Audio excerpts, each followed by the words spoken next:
What is going on? What's up, Brian? How you guys doing? Welcome in, everybody, to another Pixo stream. My name is Ian, and I make toys.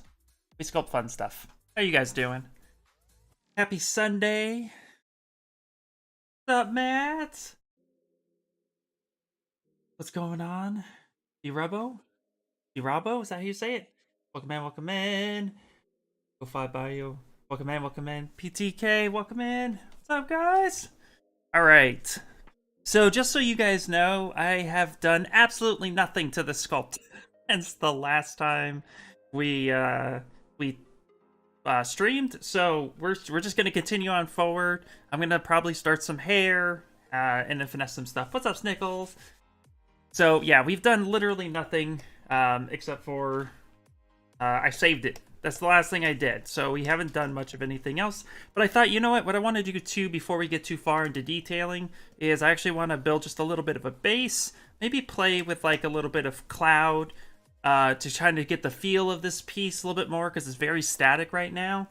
And I want to bring a little bit more excitement to it, which then in turn should hopefully get it cleaned up just a little bit. So we're just going to pop into that.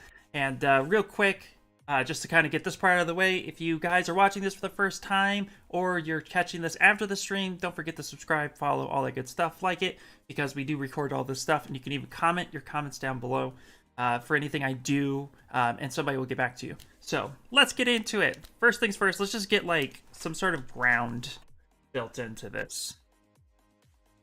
Let's ground him. What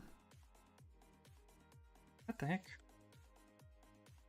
Oh, I have two sets of eyes here. That makes no sense. Okay, and his head. Bring that up here. Okay, perfect. Actually, let's drop his head below his hair because that makes the most sense. Let's organize this a bit. Something we should definitely do. Put this above. This is going to be his knot for his headband, or his hairband, I mean. And then his wristband. Oh, we got to clean that up too. I want to get finishing that. All right, fun stuff. Let's get to it. Okay. How's everybody's Sunday/weekend? Hopefully you guys had a good weekend, or you're having a good week. I know some of you it might be Monday already. So let's go to edge loop and let's delete loops. So I just brought in a cylinder. And then if you delete loops, it deletes all of the unsupported loops or the loops that don't support anything. That's super important. So you can just see here we had just some basic loops and delete loops, which is under edge loop, just deletes all that stuff. This will just help us get something pretty quick. Let's kind of scale this up.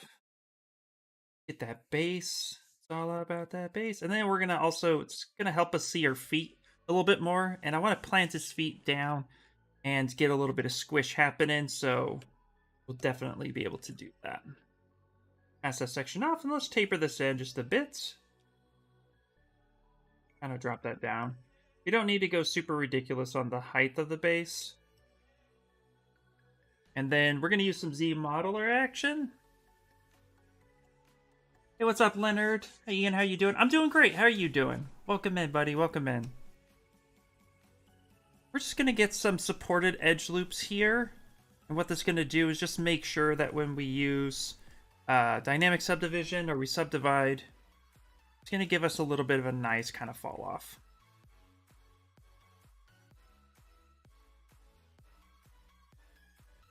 And let's hover over that. Let's do slide complete edge loop. And then we're going to hover over here, do poly group. I just want to make this a different poly group just to give it some texture and feel. And we're going to Q mesh this in, hover over the face, poly group all. And we'll do this a couple times, like such. And then we'll hover over this edge, slide. I'm going to bring that down, bring this up. So that'll just help with the fall off a bit. I think that'll just kind of help give us something a little nicer.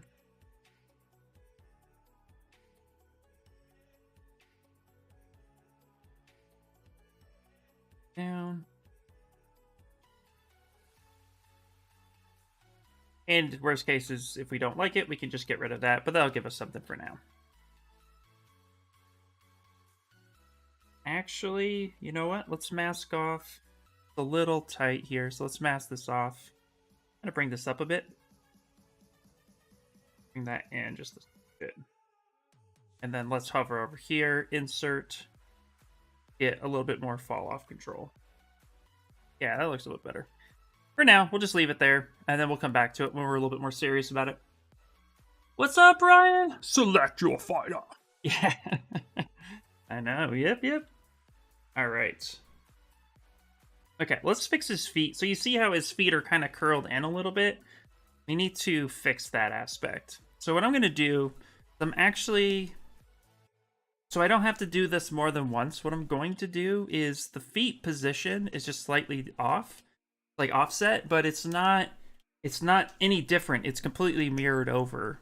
So we're actually going to delete this left foot. We're going to go with this right foot here, and let's focus on actually coming in here, and we're going to just get that one little bit there. Got some extra pants. Cool. So what we're going to do is I'm actually going to, right up here, for those of you who may not know, with the 2022, we have different different folder groups that we can use in our subtools. I'll call them like subfolders. You have folders and so subfolders. So you can actually pick something like V3, and then what you could do is that can hide or showcase only what you would like it to showcase. So for this case, what I'm going to do, I'm going to go to V4, I'm going to pick the foot, and I'm going to pick the base, and that's it. We're just going to focus on the foot and on the base. And then I could come back here, and we can have this guy right there.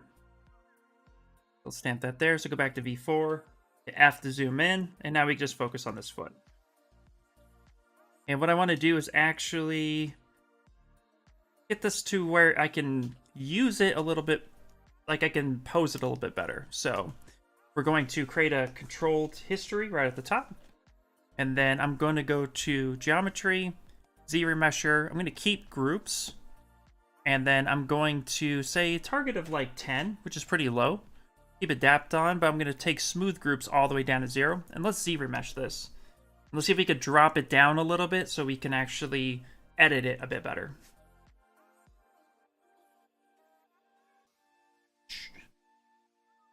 All right. Yeah, see, that's already a lot better.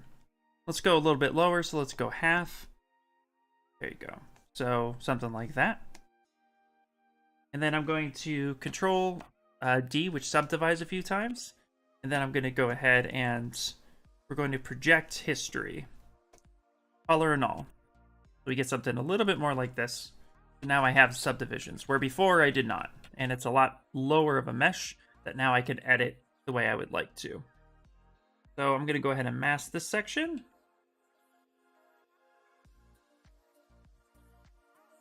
Rotate that. I'm going to cheat the anatomy a bit. Like that.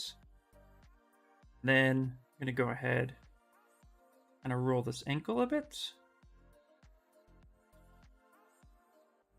There we go. Now I'm going to mask off this other section right here. Soften that. I'm going to roll that foot forward. What's up, Too Fun? How you doing, man? Welcome in, welcome in. So, now I want to add a little bit of a squish factor to this, right?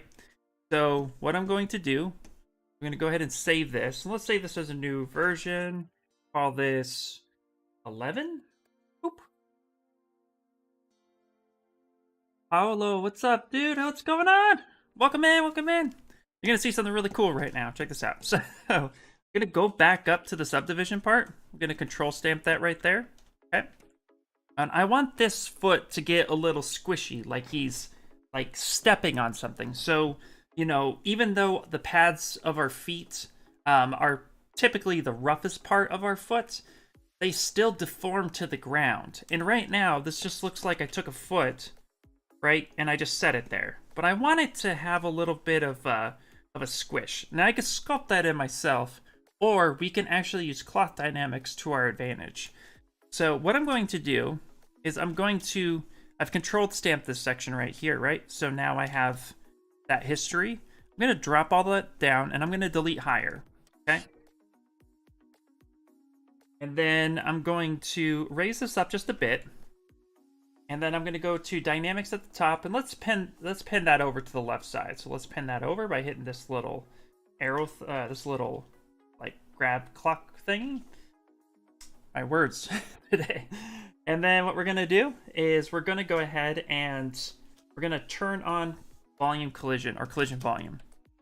And now what that's going to do is allow us to kind of move everything. But that's not going to apply the squish. That's just going to say that everything in the scene right now, ZBrush sees it and recognizes it as a colliding object.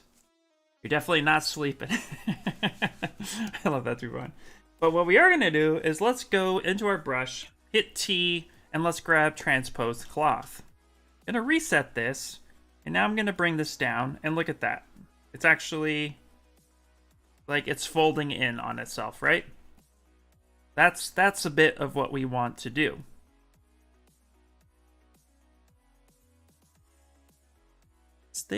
What is in the way? Is there something in the way? It is hiding something. Okay. Well, we're actually just going to go ahead and let that kind of flip just a little bit. Go back and grab, nope. Go B, T, come back to transpose, bring that back up. Go. Click here, go back B, T, transpose cloth.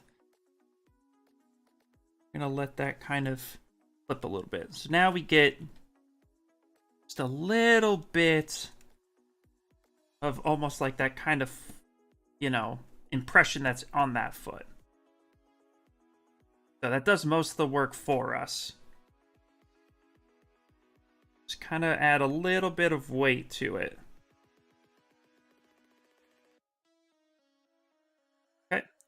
That's a bit. So I'm going to go ahead and turn off collision at that point. Let's close that down. I just wanted that teeny little bit of pressure.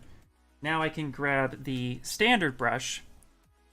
I'm going to go ahead and actually reapply my subdivision. So I'm going to say apply. And then what I will do is let's go ahead and project our history. Ooh, we broke it. Nice.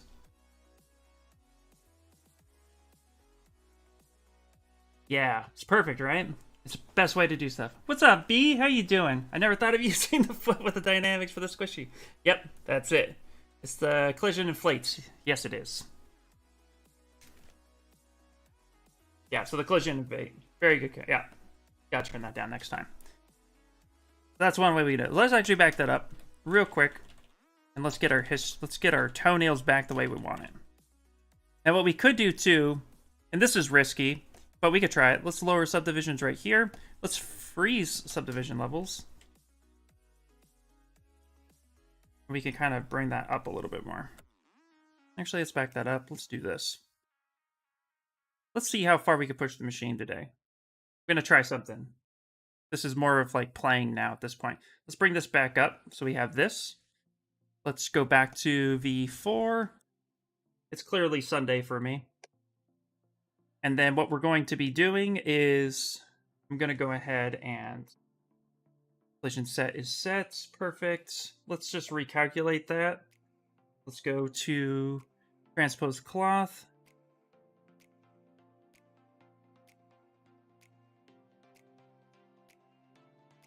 Bring that down a little bit.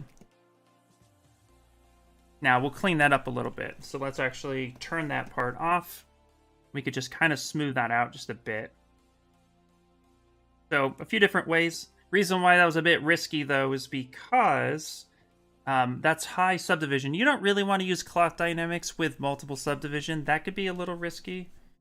So, but we're just going for a little bit of an effect to give us that kind of bit of squish, and then we'll sculpt off of that. Tech Vortex. Hi Ian, new to ZBrush learner here. I do not think I'm going to learn how to do any of this, but love watching you do it. Oh no, man, we're gonna get you We're gonna get you doing it, no problem. Actually, while a lot of us here on Pixelogic do use a lot of advanced techniques, they are applied with, you know, at least on my side, I can speak for me. I apply them with basic foundation behind it. So you notice it says from core to pro. That's core concepts with pro results. So we're always playing. We're always trying something new. ZBrush is such a huge program that literally you could spend years and learn something new every single day. And they keep developing it each and every time. So but don't worry, we'll get you. Ask your question if you have it, and I'll be happy to try to answer it to the best of my ability. You raised the bass, I did. It's all about that bass. What's up, Chris? All right. So, I'm going to go ahead and smooth this down just a bit. And now what we're going to do is with this base here, right?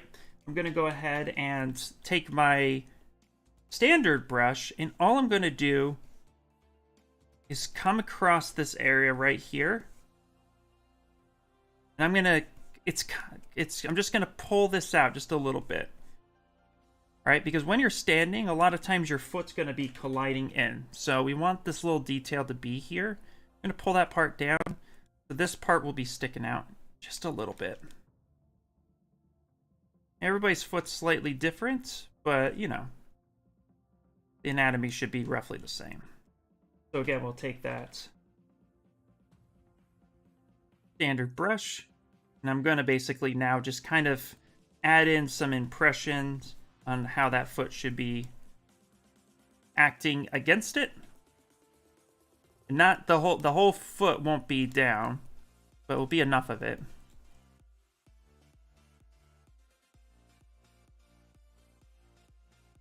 Come in like this. Let's actually take the move brush and we'll kind of pull that down just a little bit. Yeah. It's all about the little details. Something like that. We're just going to go around this whole section.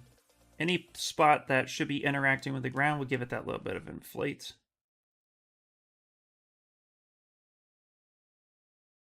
We get a little bit more of a realistic effect. Not a problem. Not much, just relaxing. Awesome. Bollock, what's going on?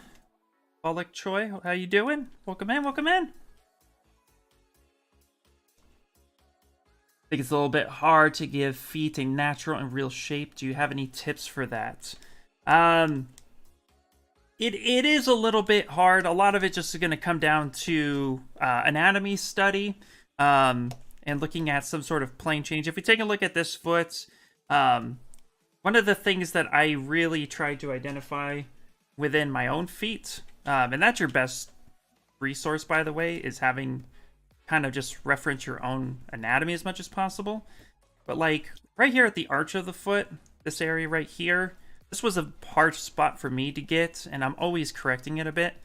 But, you know, you have the Achilles tendon in the back, and it kind of pinches in this back spot. And then feet, typically, if we look at this base side, like obviously we have this bigger pad on the front and then the heel at the bottom. But feet kind of, at least the feet I studied, feet kind of come in and taper just a little bit. That's a little bit of extreme, but ideally, like, your foot kind of tapers in and then comes back through the other way. So you can really play with, like, you know, for example, here I've seen feet where they get pinched in like that. Just lots of reference and study, but identifying shapes and plane changes. Ideally, I would say the foot itself is kind of more like, this is more rectangular, that kind of pulls up a bit. Like a rectangle with a ball and then a cylinder at the end. So that's kind of how I look at it. Yeah. But, you know, just keep practicing. I say hands, feet, faces, and the human like body. Those are all like different characters. At least to me. Like, I treat the foot like I treat the face. Or like the whole character. The foot is a character on its own. There's just so many little bones and stuff like that. But if you guys hadn't, you guys should definitely check out Anatomy for Sculptors. Probably one of the best sculpt-friendly anatomy resources you could get. Well worth your investment.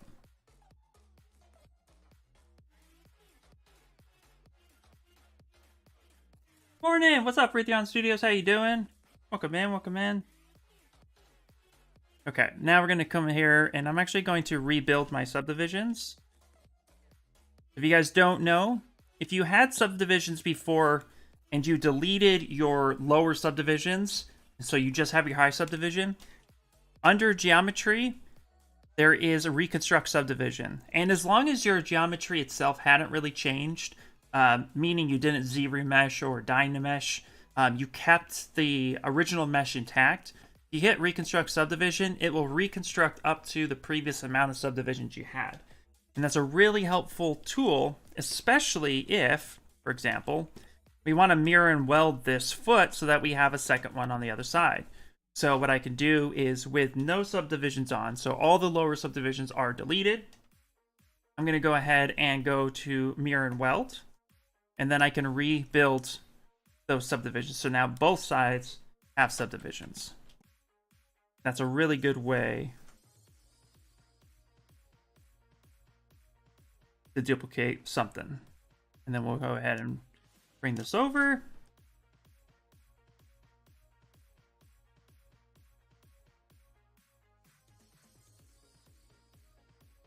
And let's go, yep, okay, cool. We're going to angle this foot just slightly more this way. Gonna rebuild this guy right there. Let's grab here.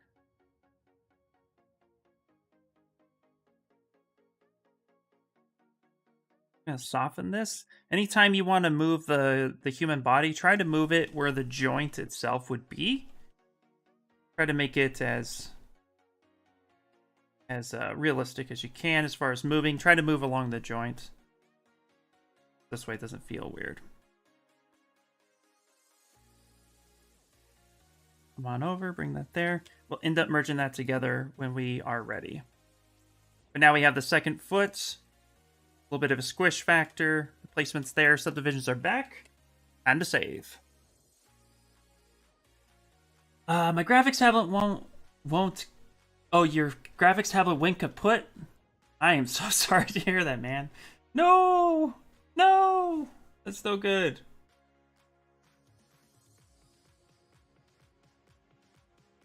I get what you're saying about treating feet and hands like you treat faces. I feel like I started making them better only after I started to take it way more serious. But like if I was making a face. Yeah, exactly. If in case we need to change the post now, how can we do? Will you use transpose master to do it? Yes. I typically use transpose master if I need to change the pose itself. Also, it kind of depends too on what it is I'm going for.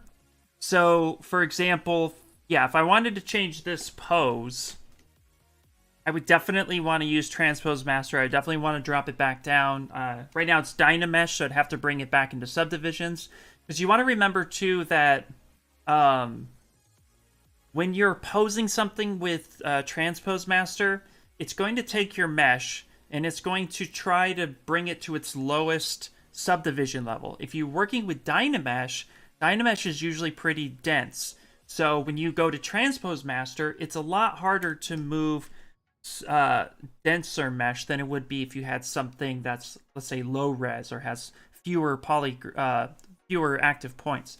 So when using transpose master, I really advise you using subdivisions and not Dynamesh. It's just harder on the machine. You're gonna have to say it for a welcome. That's it. Absolutely. Okay. Well, speaking of, like we want to Dynamesh, and like, so let's say we want to change this pose. Let me show you how I would do it from this state forward, so that way you get a sense of it. So let me just save real quick. So let's say I want to change the pose of this, but it is in Dynamesh. We first need to get subdivisions, right? So what we're going to do is, just to keep things pretty simple and not complicate it too much, what I'm going to do is I'm just going to come up here to this timeline, hold Control and tap to save a history state. It's like one of the crucial things to do. And then from here, our model is symmetrical for the most part. But if it wasn't symmetrical, just turn off symmetry by hitting X on the keyboard, and that will do it. Then we're going to go ahead and go to ZRemesher, and we'll just pick our, let's say like 25 points, and let's go ahead and ZRemesh. And I was planning on doing this anyway for the body because it's harder to detail the body in Dynamesh and keeping a decent amount of polygroups. Keeping a decent amount of density. So I'm going to want something that's a little bit more low res to jump between those subdivisions anyway.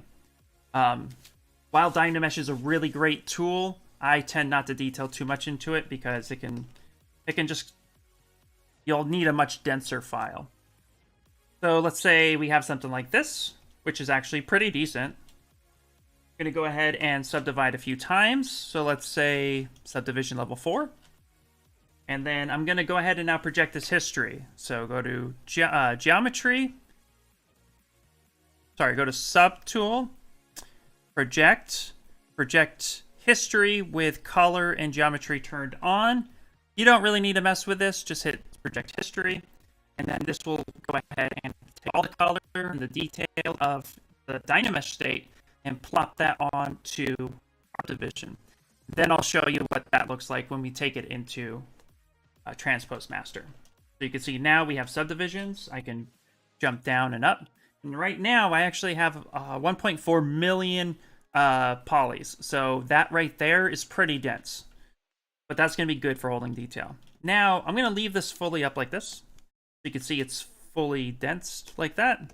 It's heavy file. Now when I go to Z plugin, Transpose Master, Transpose Mesh, watch how this mesh goes from being dense to now it found its small state. Right? So now this is a rest. So now what I can do is go ahead and pose this. I'll go ahead and grab this guy. Maybe I'll grab the Transpose Master. Right, I'll grab this right here. I'll come in, I'll mask off this section like such. And now I can go ahead and I can just go, wee. Right, so now it's a lot easier. Where if I were to do this with the Dynamesh version, we might actually have some problems. So this would be a lot better. Once I'm done with the pose, right, let's actually push this pose a little bit more. I'm going to grab this guy, that guy, and this head. So something like this. I'm actually going to mask off this lower part of the body. Such. Okay, let's just use. Okay, I'm going to soften that. I'm going to come in here, turn off my symmetry.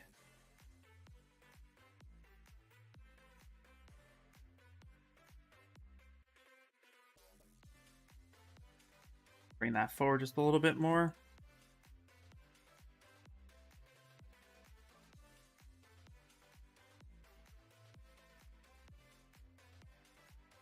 Yeah, let's put that there. Actually, I'm going to hide this feet right there. I'm going to hide that. Mask that section off. Let's see. Actually, I kind of like the way the pose is, but you get the sense. Let's say I'm happy with that. Let's go ahead and hit T-pose, and that will send that back, and that'll be forward a little bit. So yeah, that's how we would do it. Just kind of to help out. Project history. Didn't know that function. Usually I make a duplicate, ZRemesh it, and hit project all for every subdivision level I make. Absolutely, that is the way we used to do it. But yet now project history allows us to go ahead and just focus on the timeline of that subtool. It's a lot easier and a lot less power is used on your machine when doing it that way. You don't have to make a duplicate. You can just send it through. And what's really cool is you don't have to necessarily subdivide, project history, subdivide, project history. Just subdivide a couple times and project history. If you ever do get clipping while doing that, or you get some sort of weird mesh issue, then I would say, you know, drop it back down, subdivide, project history. But they've really fixed that, so you can just subdivide a few times and then go ahead and project. As long as the mesh itself can hold the details when it's subdivided, you should be fine.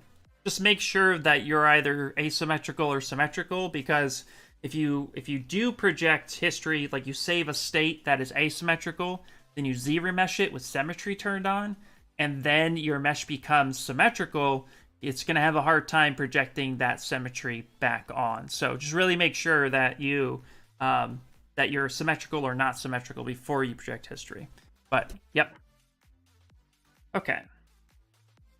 And honestly, I don't know if I even like the change of that. I kind of like the post pushed back. So let's actually come back here real quick. I'm going to push that back. Kind of like it. Kind of liked it this way. It's okay. Yeah, I kind of liked it like that. I had a little bit more of a curve. I actually want to push his hips forward just a teeny bit more. That's probably what I want to do. So let's actually do that. Let's go back here. Let's go back. Let's push his hips just a teeny bit more forward.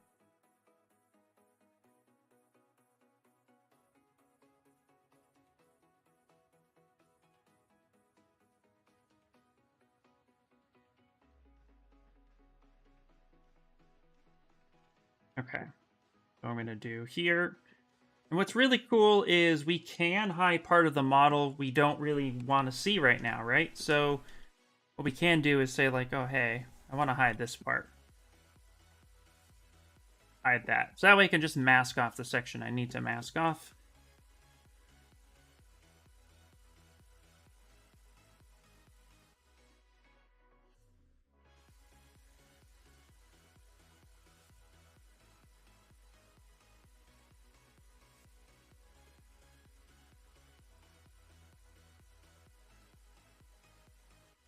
Oh, that's why. Oh, my transpose. I have the transpose cloth on. What a noob. Yeah, there we go. Let's go to push that forward. There, that's a bit better. Okay. Go ahead and push this up a little bit. Yeah, there we go. Hips forward just a little bit more. Yeah. Yeah.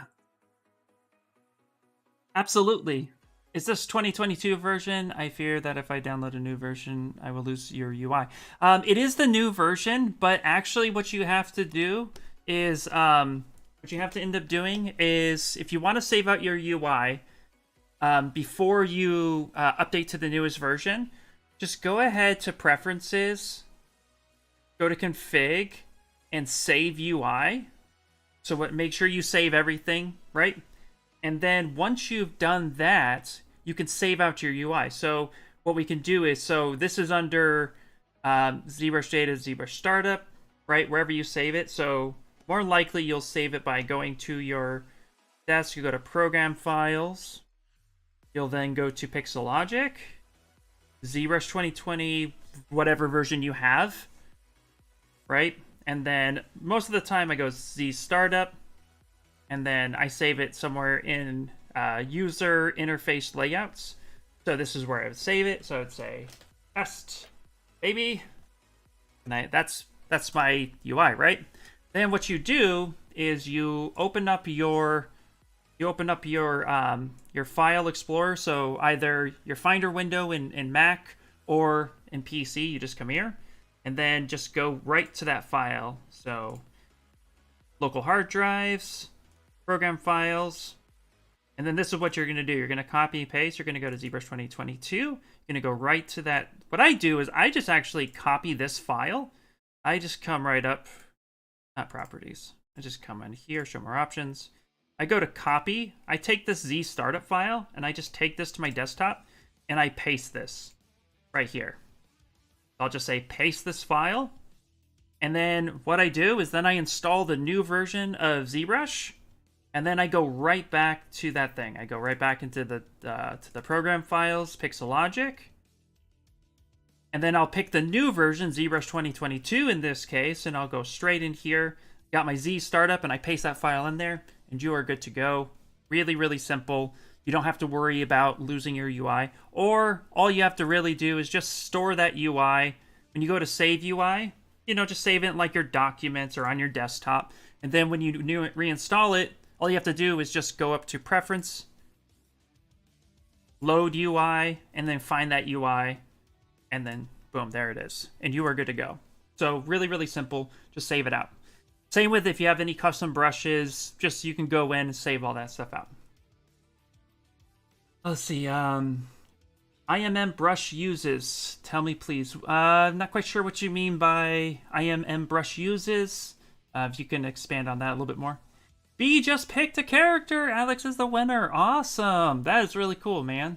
If anybody is wondering what B is talking about, at our Discord, we have a fun little project going on right now.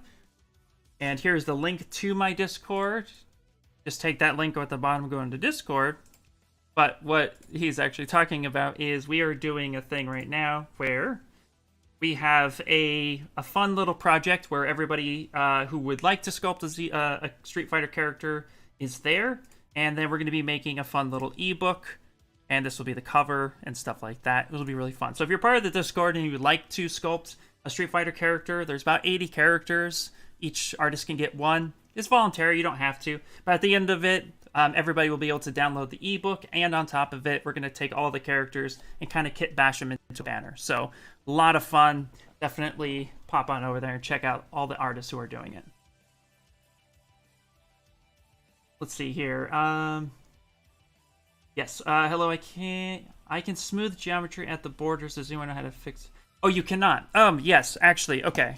So you're you're gonna like this. So let's go to, and I'm just gonna come right here.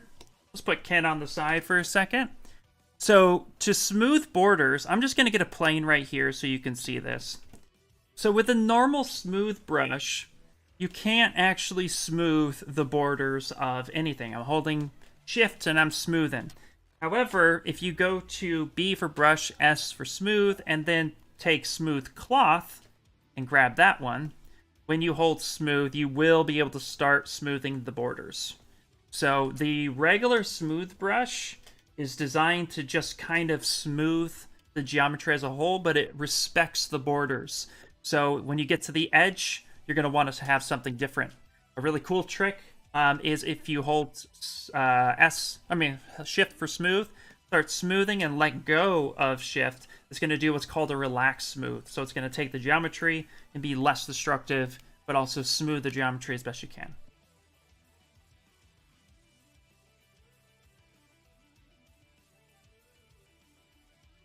Yes. Whoop whoop. Yes, definitely read the rules. Awesome, awesome. Thank you very much, R&D Games. Yep, smooth cloth. This is one of the best ones. So, and yes, you can absolutely edit any brush to do what you would like, but that's already defaulted. Might as well use that one. Okay, that being said, let's go ahead and continue on our project. So we got his hips out a little bit more. Let's start finessing the hands a bit, and then let's get his gloves fixed a bit while we continue. Very, very cool. So this is where we were. We Dynameshed posed this, so it's definitely kind of gritty right now, and we need to clean that up. And then also what we're going to do is we're going to fix the gloves here, and I'm going to go ahead and grab something like, what do we want? I want like the thing in his hand. So actually what I'm going to do, I'm going to insert a cube and we're going to make a strap.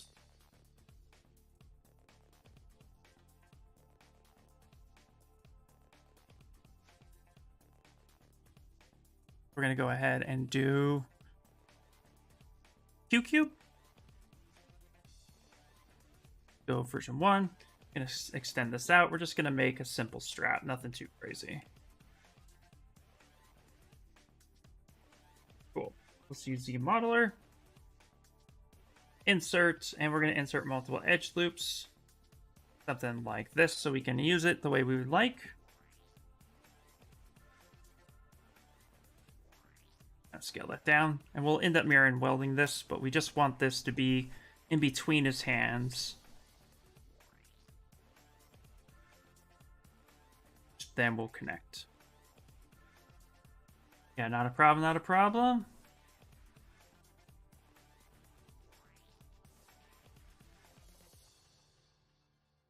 Down a bit.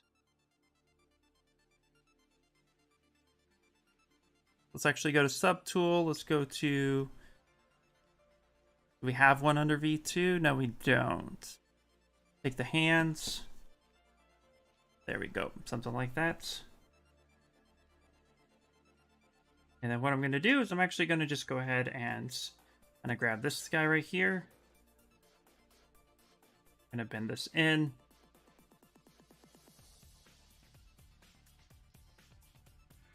Let's grab this guy right there.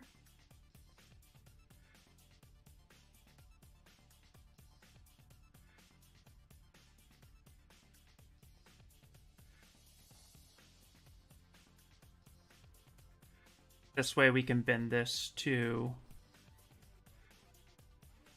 what we need it to be. Oops, bending that the wrong way. That's always fun. Move that over, alt tap that. Let's spin that down this way.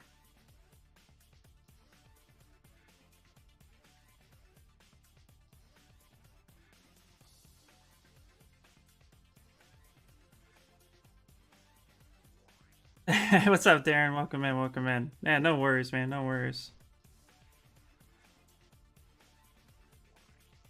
Kind of scale this up a bit. Go. And we're going to take the move brush now. Turn this on, and we'll get these connected. Now these are going to be yellow, just like this, so let's go color fill. There we go. So when we hit D for dynamic, you see it really crushes that pretty hard. That's okay. And we want this to kind of pinch down at his fingers a bit, so we're going to make sure that that kind of looks like it's coming out, like his fingers are holding it. And then we're going to come in here. And we'll have this actually attach on the inside. It'll be easier to 3D print, and it'll be easier to kind of manipulate the final stage. So leave that like that. We'll add some cool little wrinkles, but this will give us that strap that we need. And what I'm also going to do is I'm going to bring out the gizmo, hold control. And when you hold control, if you hover over this box, it says control to inflate. If you hold control and start dragging this up, it's going to inflate that. So I want it a little bit thicker, just hold control, just kind of have that come out a bit more. It will give me a little bit better result, a little bit thicker, like that. Now I'm going to go ahead and mirror and weld that. Now I have one on each side. Turn on X for symmetry. Now I can manipulate that one the way I would like it to be. And it looks like it's a little bit more of a complete glove. Let's see, and one question for all videos test Pixelogic, then Sculptor has many possibilities exit at least one software in the industry. Sorry, Irving, I'm trying to read your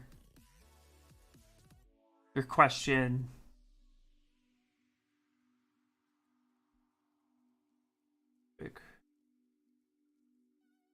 One second.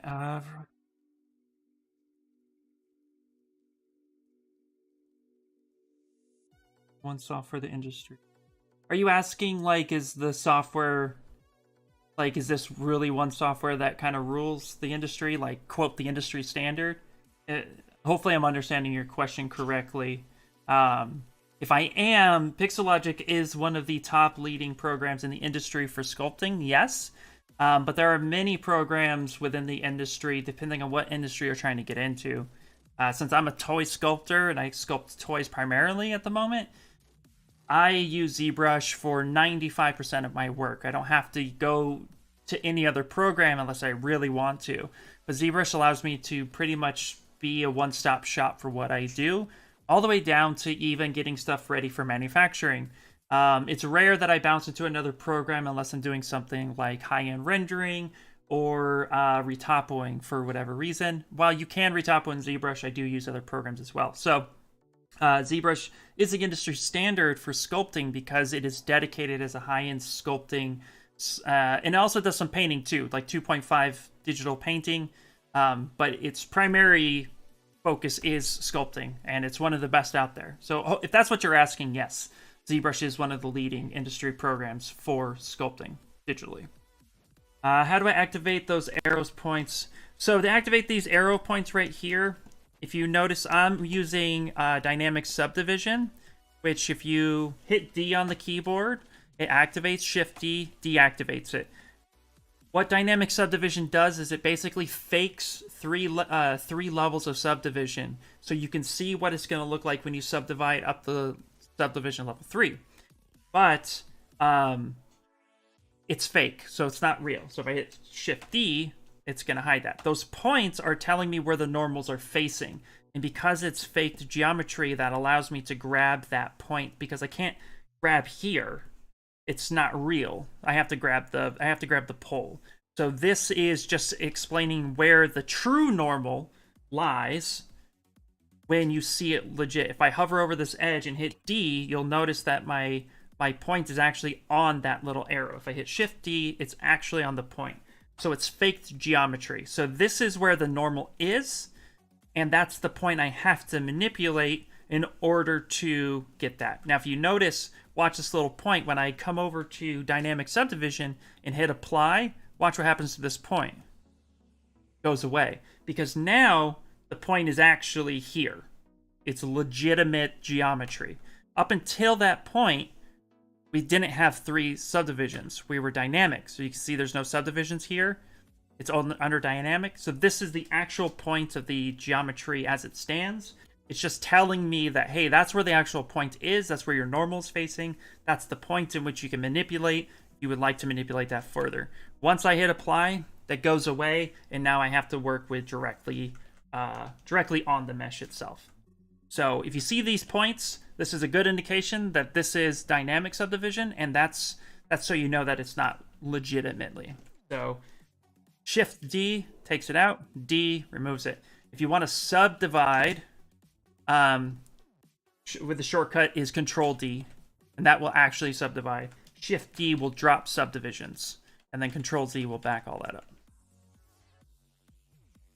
Oh, cool, but does it only appear when dynamic subdivision is on? Yes, it only appears when dynamic subdivision is on. If these points are visible, there are no dynamic subdivision is on, and there are no subdivisions current. Because you can't have subdivisions and dynamic turned on at the same time. If I hit apply and I hit D for dynamic subdivision, right? D is not going to do anything. If I hit Shift D, that drops subdivision. If I hit D at this point, it jumps through the subdivisions. But up until that point, it's just fake. And I keep it like this as long as possible. So if you see a sculpt or you're working on a sculpt and you have tons of subtools of these points, you're just utilizing dynamic subdivision to the best of your ability. Hello, Aki. How you doing? I would love that function all the time. Yeah, it's a really cool function.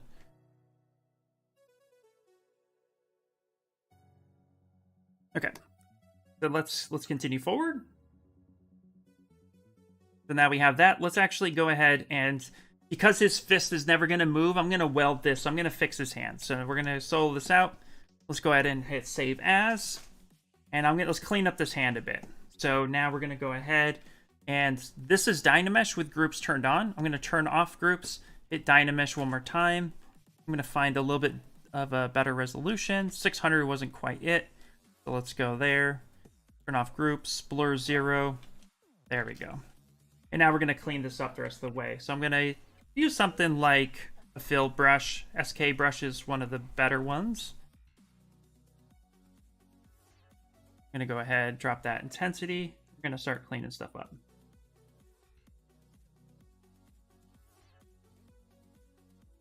Drop that intensity a little bit more. Clean this up.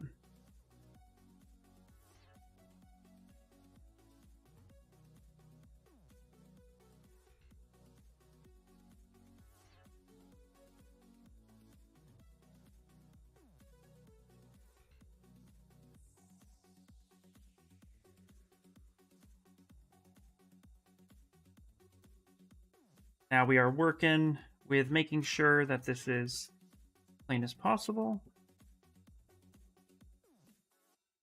Making this finally something that's going to look like a hand.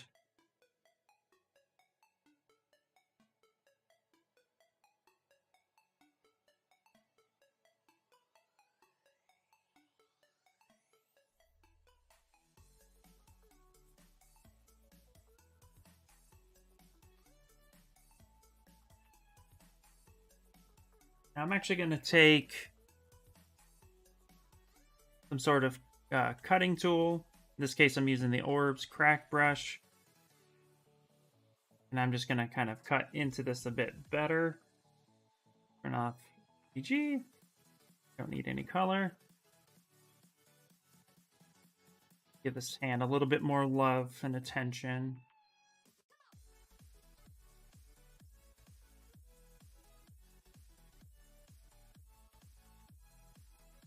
You usually have a little bit of a space. If you open your hand, you have a little bit of a space. When you close your fist, you usually get like a little bit of folding that happens in between your fingers. So that's what I'm kind of adding in there a little bit.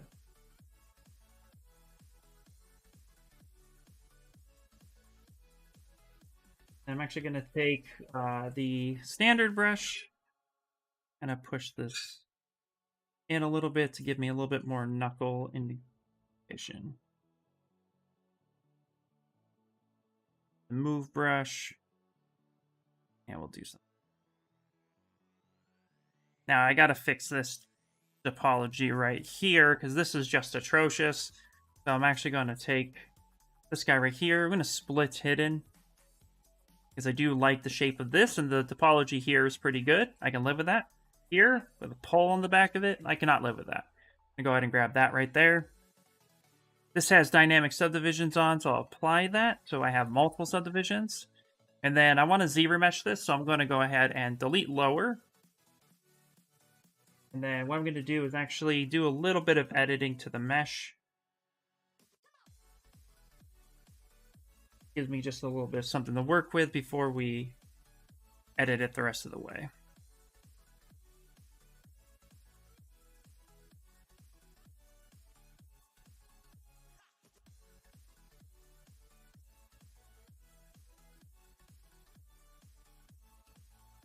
That's going to work. Now let's go ahead and control stamp a history point. And then what I'm going to do is I'm actually going to control how the edge loops flow. I want the edge loops to come across this way. So I'm going to hit B on my brush, Z for Z modeler of sort, but we're going to go with ZRemesher guides. And what this will do is we're going to say, hey, I want the topology to flow along this direction. Okay. And I do want the edge flow to go here. We're going to go to ZRemesher and curve strength. We're going to increase that a bit. Go ahead and keep groups. Turn on smooth groups to 0. And then let's go ahead and ZRemesh that at a target of 5. Let's see here. What did I miss? Good morning, all from Sydney. Looking forward to the stream. Yay, the Dazzler. How you doing? Thanks for your effort to explain everything you know. Hey, not a problem, Adam.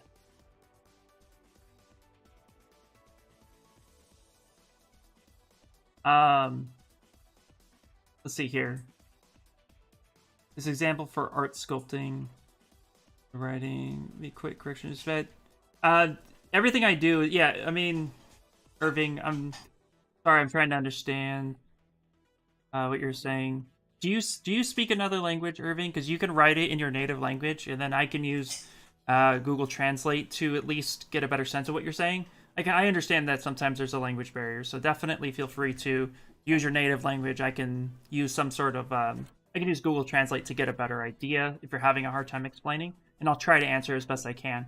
But everything I'm doing is very much an artist's take on stuff. I'm a sculptor for a toy collectible company. I work at Funko, so yeah, everything we're doing is just an artistic approach to it.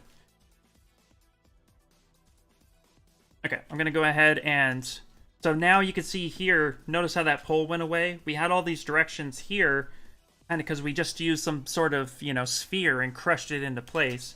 Now the topology is flowing in a way that I really would like it to go, so it's going to be easier to manipulate. And then what I'll do is I'm going to go ahead and go half now with the target polys. I'm going to ZBrush half.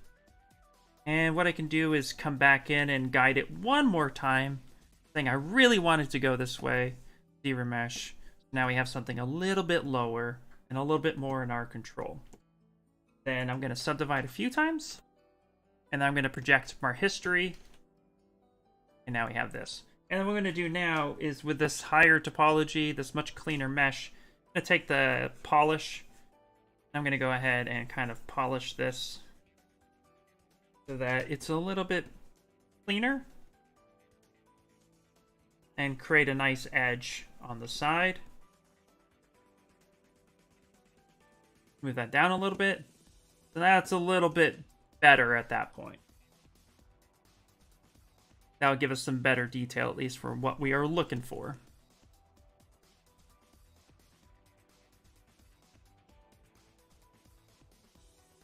Okay. Well, definitely, if you have any questions, Irving, feel free to ask away. Yeah, the fist swimming across the string.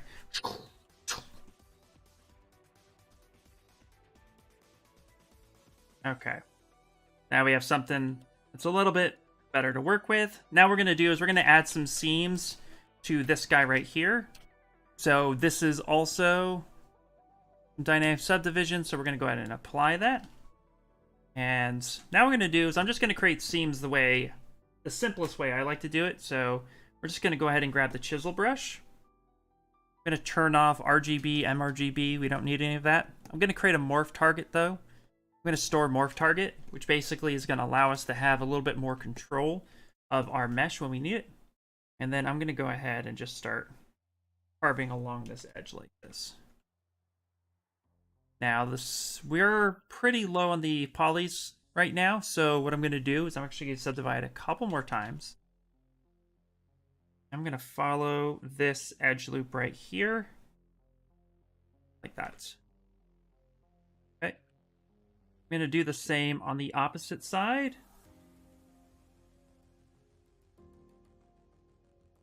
That twice. Okay. It's a little broken right now. Okay. Go ahead and smooth this down.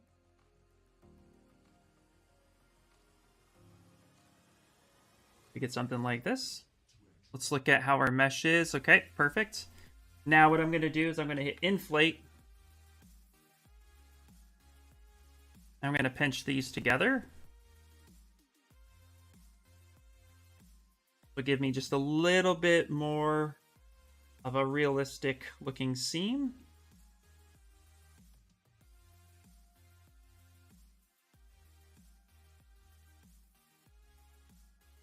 We back away, hit F on the keyboard. Now when we look at it, that seam, yeah, that's looking a lot better.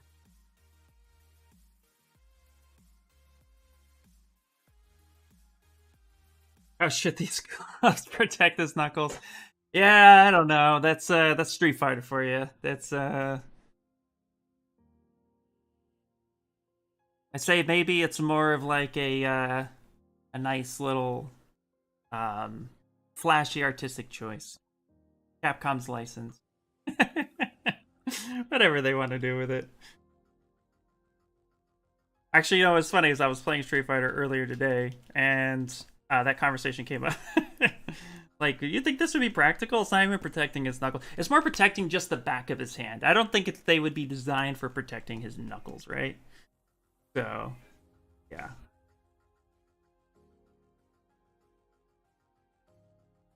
Maybe. Even then. Okay. We definitely have some clipping. His fingers are kind of clipping in his clothing, and we want to change that. So what we're going to do is we're going to take everything except for the lower part of his body. Where is this? Oh, gonna go right there. All right, let's go to transpose. Go ahead, the gizmo. We'll bring it the transpose tool.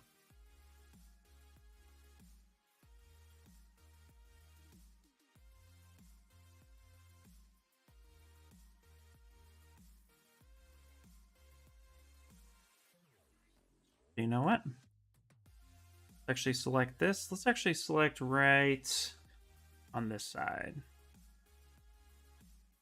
Go.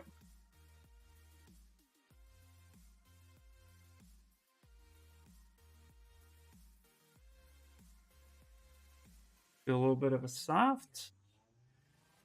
Alt tap. So when we move anatomy of some sort, we want to make sure that the anatomy, we move it in a spot that makes sense. Ah! Yay! Near and dear. Okay, so we're going to pull that up a little bit.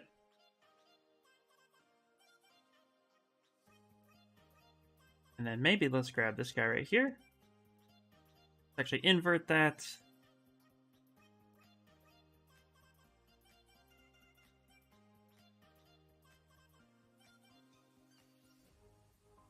Let's actually maybe rotate his shoulders forward just a little bit more.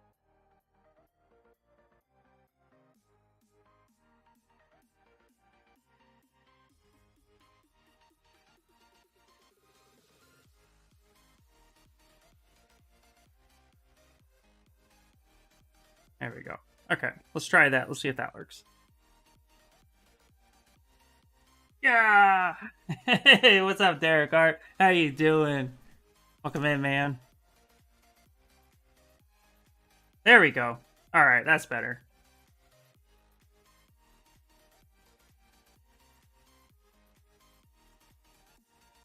Oh, I have two. I have two headbands.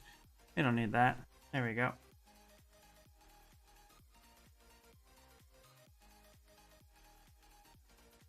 Oh, did I just delete the thing I didn't mean to delete? I did. No!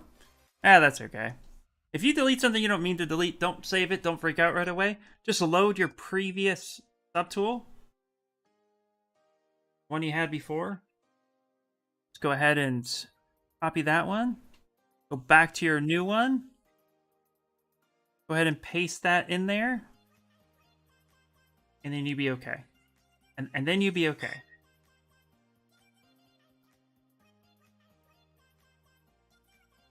Come in here. I'm going to delete hidden. I had too many things at once. Let's see. Derek Hart, what? Derek Hart, correct me if I'm wrong. Sorry, just want to make sure I got the right Derek Hart. You are also a Pixel streamer, yes? And if so, please tell everybody what time your Pixel is. You did a Kuma, I think, recently. That's what I'm thinking of, so hopefully I got names right. But welcome in, man. How you doing?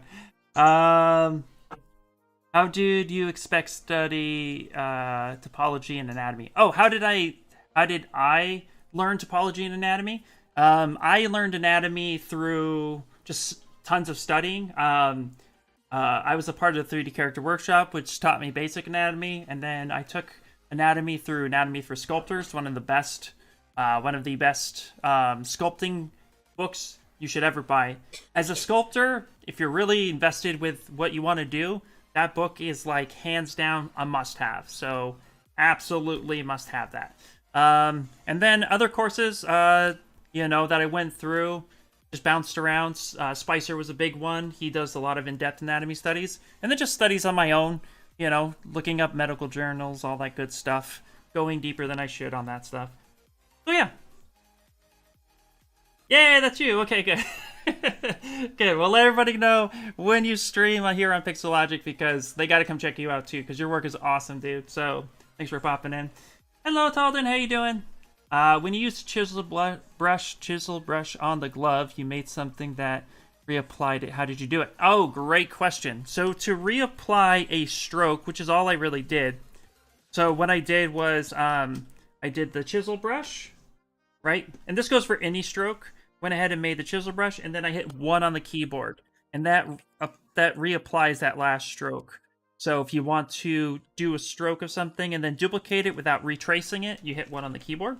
But really cool tricks is, let's say you would like to do that with multiple strokes at the same time, and you don't want to hit 1 over and over on each stroke that you do. There is this feature that is really cool, and it's called Adjust Last. So what you could do is you can create a save spot on your timeline. So again, Control tap right in your timeline right there. And then what you're going to do is you're going to make multiple strokes like this. You're going to go like this. And you're going to say, that's cool. I like that. Then you go up to stroke, Adjust Last, and it's going to adjust everything from that save spot. And you can adjust it. You can invert it. It'll be really cool. So you could do it to multiple strokes. But I'm so used to just like, I need to get this one line done. Boom, boom, boom, boom, boom, 100 times. And I am on like Donkey Kong. So yeah. You will be back this Thursday. Awesome. What time, dude? What time? Just throwing you on the spotlight. Because people need to know. Doing well, brother. Hope you're doing well. I am doing really, really well. Absolutely. Oh, that. Raytheon Studio's great drop for anatomy studies. Great, great drop. Everybody click that link. It's awesome. Oh, you changed your 1 to clay brush. Is there another way to do it? Replay last. So it would be this button right up here. That would replay the last stroke that you do. So yeah, same difference. So if you go like there and then you come up to stroke, replay last, it'll replay the last stroke. I'm pretty sure it's actually defaulted right on top here, as well as Adjust Last. I actually rock the default UI. I just changed the color. So that it should be up there if you're up to date on the newest 2022 version of ZBrush. Let's go ahead and save that now. If 1 is move tool, then that means that you've changed that, because 1 default should be repeat last. Oh yeah, you changed it. Yep. So yeah, that's how you do it. Not a problem, guys. Absolutely. Great questions.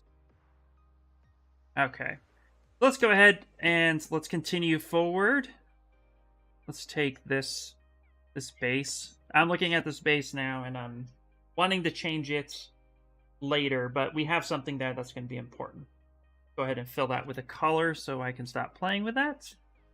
We're going to be doing some really cool wind effect because he's powering up, and we're going to be giving some anatomy detail to him later, so we will be doing that. And then let's do that kind of like swishy kind of power up blockout, and then we'll get to maybe doing his hair. Hair takes a long time.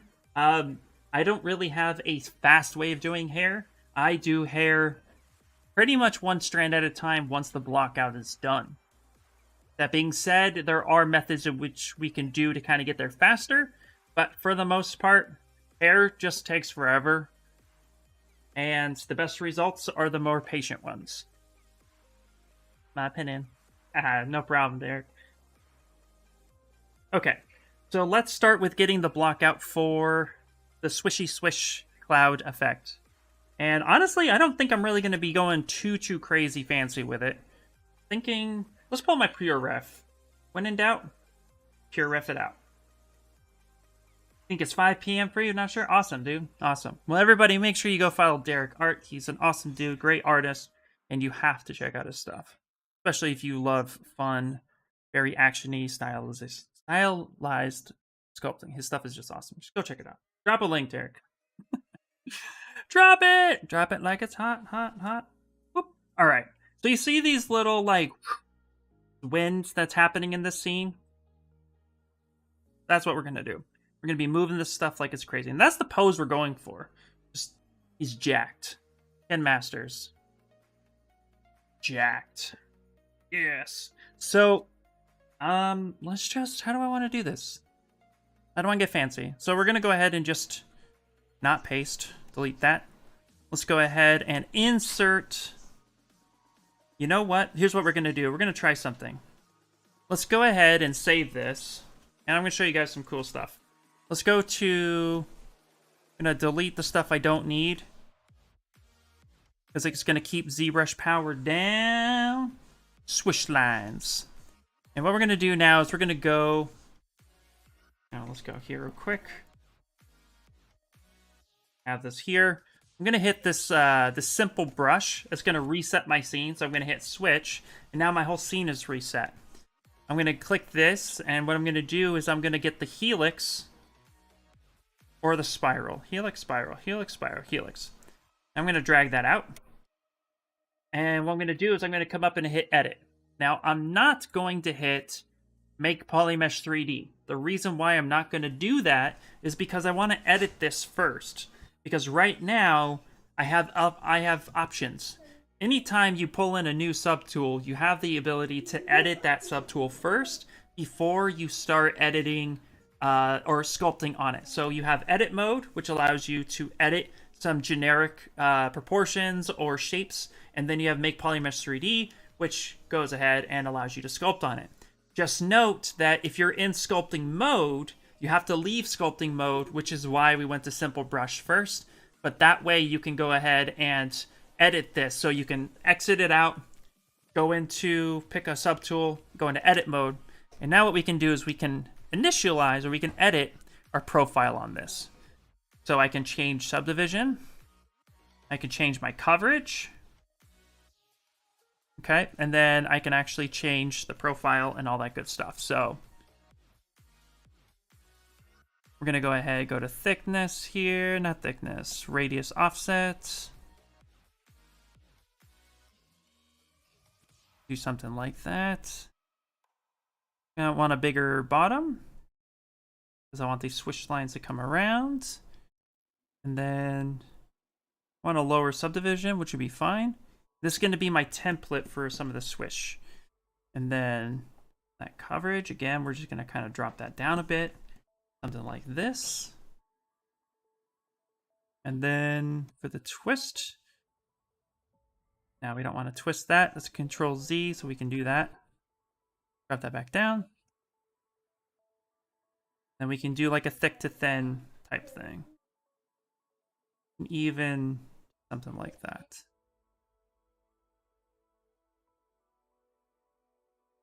We can get something a little bit more along those lines. And now we can go ahead and do make polymesh 3D. And now I can sculpt on it. And now what I can do, though, is I can always come back. It's going to save a state up here. Anytime you hit make polymesh 3D, it creates a new subtool. So I can always come back to this and edit it if I don't like it. But now with the make polymesh 3D, I can copy that, go back into my new subtool, and I can paste this. Now I have something like this in which I can work with. So just something kind of cool. Little way to edit some stuff. And I'm actually gonna skinny that up. Moshi Moshi! Hello! Welcome in, welcome in. Ooh, good. Really not age learning and know this workflow. Nice. Okay.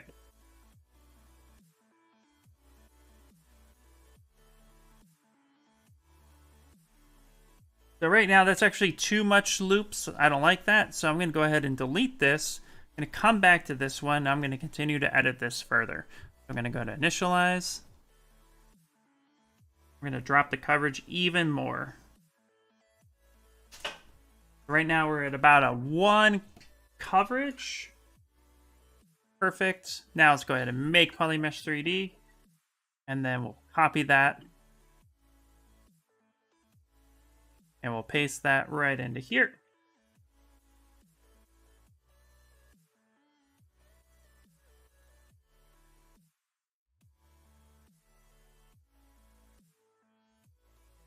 To play around with this good stuff.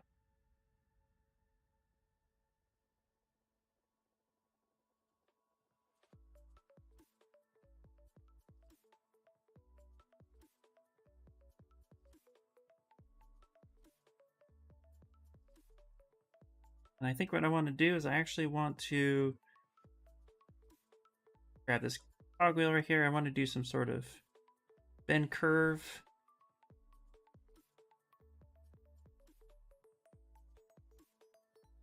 And I bend that a little bit.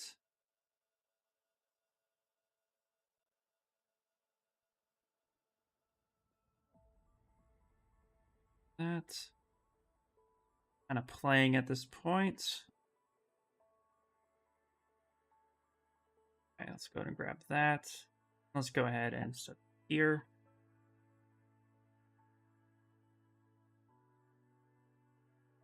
Play around with it.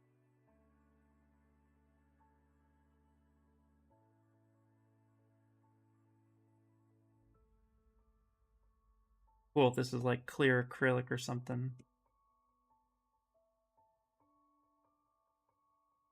Almost had a go. Yeah, almost did, right?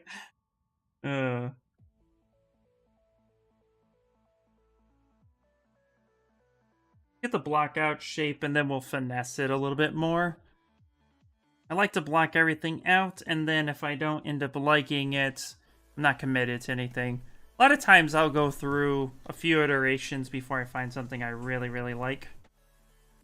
It's totally normal, so if you're like me and you're just like, I don't really know how that's going to look, you know, kind of play around with it a little bit so you find something that you do like.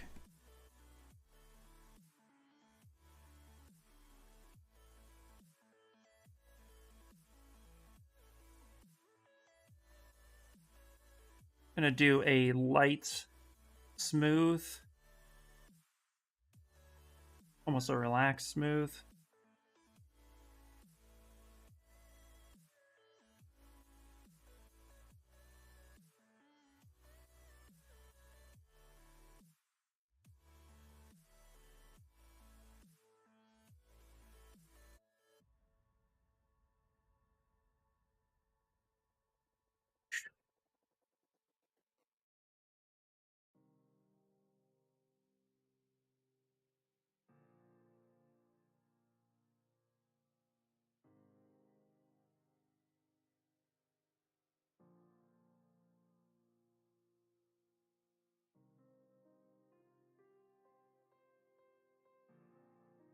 And go ahead and accept that bend curve. I'm going to go ahead and duplicate that. I'm going to bring this over here. Go. And then I'm going to go ahead and mirror and weld this.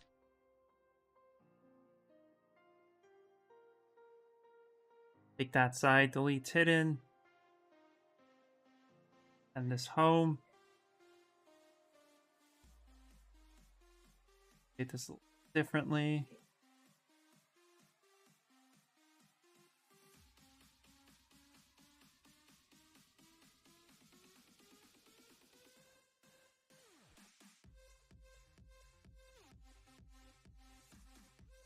We'll stop with this right now for the blockout. I don't know if I'm feeling it 100%, but that's okay. Yeah, we may look up some different... Maybe do something a little bit different. But let's stop right there for now. That gives me a sense of what it is. So if we're going to go ahead, we're going to call this the swoosh idea. And then we'll play a little bit more with it in a bit. So we're going to go ahead and just kind of hide that for now.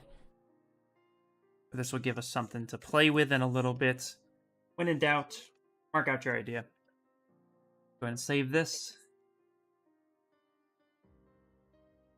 Yeah, I agree with you, Raytheon. Which printer do I use? So I use both resin and I use filament printers. I used to have an ePax X1 resin printer. I bought it about 3 years ago and it just died. So I'm actually looking for a replacement printer, and I'm familiar with the Elgu series and the Anycubic series, as I've used both. So I'm thinking about possibly going with the Elgu Saturn because I want a bigger build plate. But I also need to build space for that since my other printer was much smaller. And I also have an Ender 3 Creality printer, which is a great printer for FDM. Very affordable, very inexpensive. And it can pretty much print anything. As long as you know how to optimize support, you're pretty well good to go. So yeah, that's a fun one. Okay. Let's go ahead and get this hair going a bit better. So let's play with that. So let's go back to transpose. And let's play with this hair. There we go.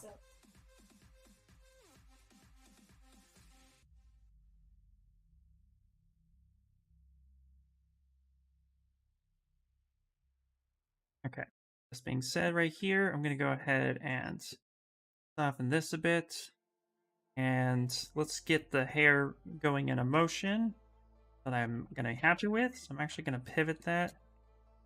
I want this asymmetrically.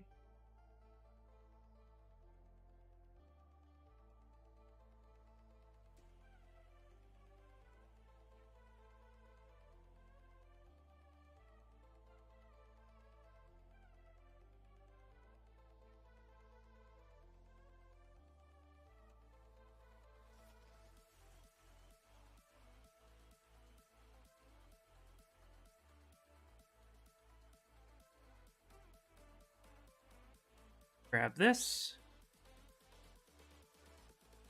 Have this ponytail kind of go a little bit more this way. Up or down? Let's go down.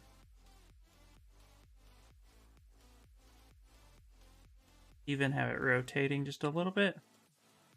We want his hair to be interesting from all sides. This looks like it's flowing backwards.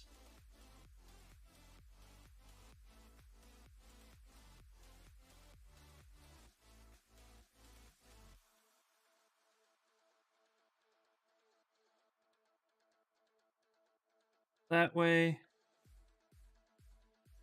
Oh, yeah, that'll be better. I'm liking that. Let's go ahead and kind of give that a little bit of a relaxed smooth.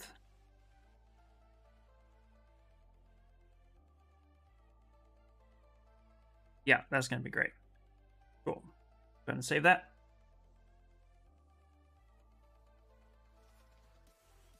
Is the base size fixed? No, that's the base is right now. The base is a very much work in progress. Just threw something there so that I can have something to place his feet, and then go from there. More likely, I'm probably going to go smaller with the base, but we'll leave it right there. All right, now we're going to do hair. So the way I tend to do hair is I'm just going to be adding some strands that flow back, and then I end up welding them together to get it some sort of texture. So let's get those strands kind of flowing that way. Turn symmetry off. Let's save it. And then we're just going to use a default, because we're going for strands. I'm just going to use a default curve brush in ZBrush. I'm not going to get too fancy with it, because I'm going to ultimately end up breaking the hair apart a bit. And we're just going to be using curve tubes. So let's grab curve tubes. Curve tubes. Now, real quick, if you have a save spot that's somewhere in history on another subtool, and you go to use some sort of, curve brush, you might realize that you're going to get a little bit of issues with that.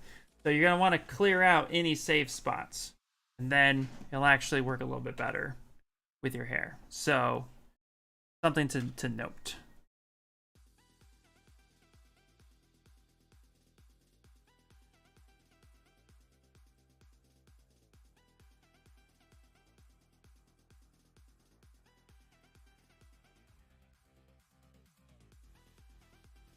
I'm actually going to apply subdivisions. There we go. A little bit better that way.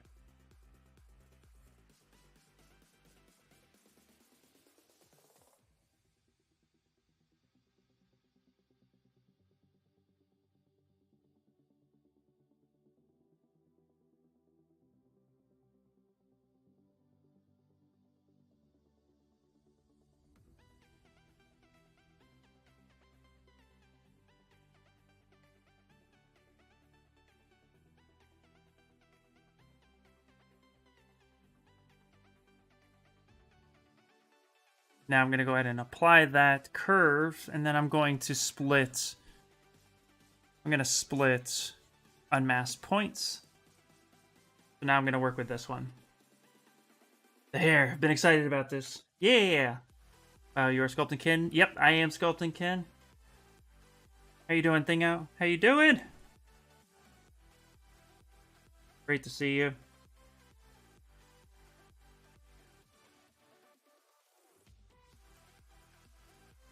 Okay.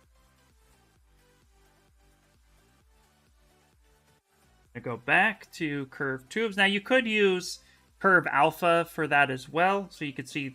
So whatever curve brush you would like to use, definitely use that to your advantage. There's a lot of really cool features. You can even go to stroke, curve modifications, curve fall off, and you can even adjust the stroke of that hair and even flip that. Reset, flip, reset, there we go. Then flip, and then bring that up a bit. So you can utilize that as well. So if you want different hair strands, curve alpha is another good one. You can see it just really does a good job.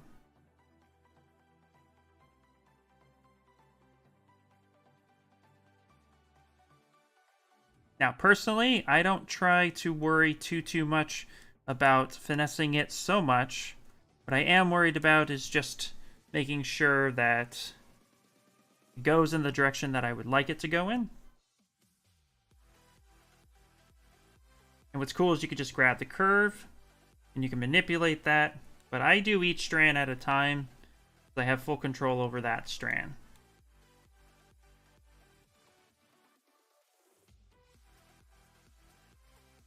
There we go.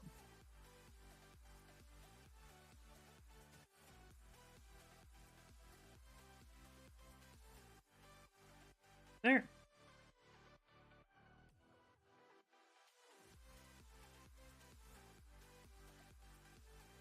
Now, you know what I'm going to do? I'm going to go to Picker. I'm going to make some adjustments. So I'm going to do continual.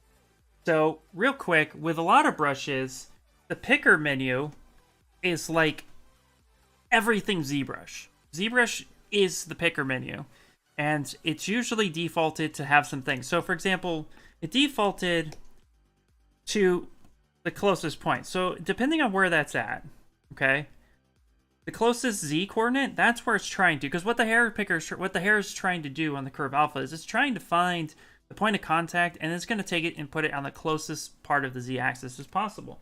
But I wanted to actually follow the curvature of his hair, and as you noticed, I was fighting with it for a little bit. And I wanted you to see that because if I go to Picker, I'm going to have some options under depth, and one of the options I'm going to have is once Z, continuous Z, furthest Z, and closest Z. Continuous Z means that when I'm drawing on my mesh, it's always going to find, it's going to take into account every spot that I'm touching.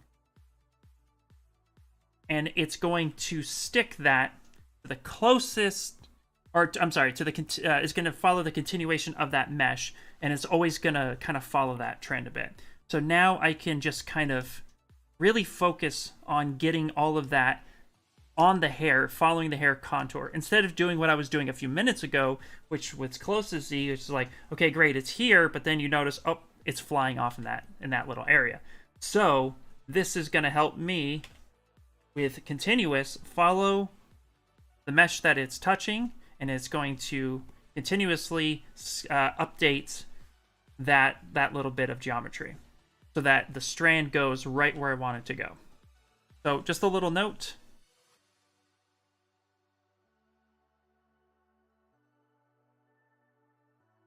A pretty little neat trick. Oop.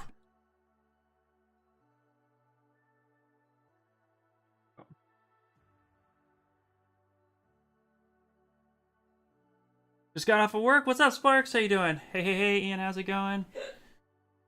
There, let's see. MRGB active or 2 model whites. Sculpting?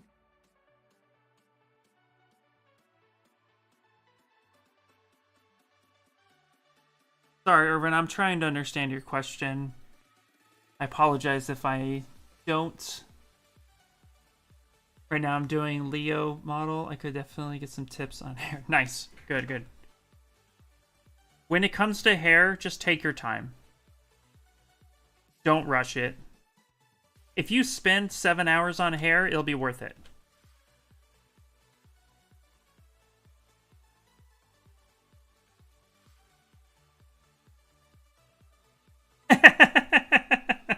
Darren's freaking out. What are you talking about? Just take your time. You'll get it. You'll get faster the more you practice. For 6 months? No. Don't don't do that. You still have to get the project done.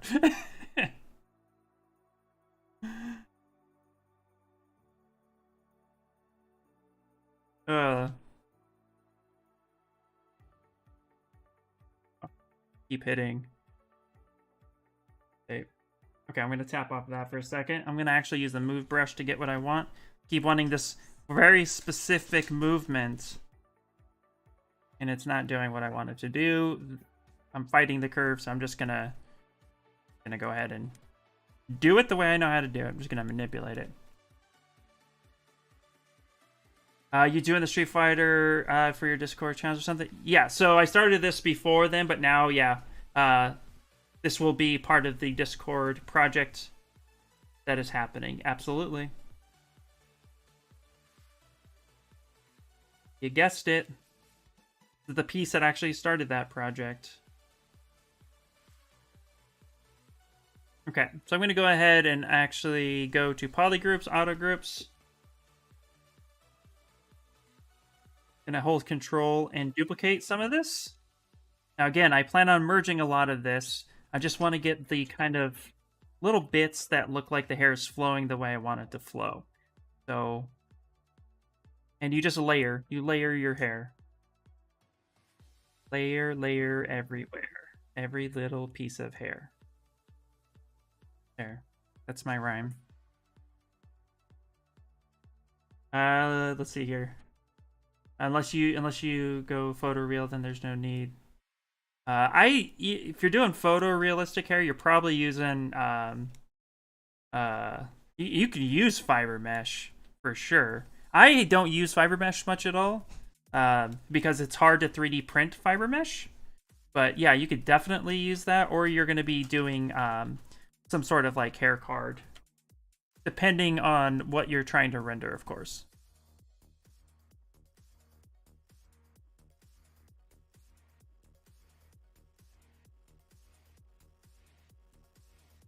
Hold control, do that. Let's see here. Show this hair model. I think it loses the volume. And it says doesn't, and you get distorted. Oh yeah, we're working on volume right now. Let's go to curve alpha. Let's go back.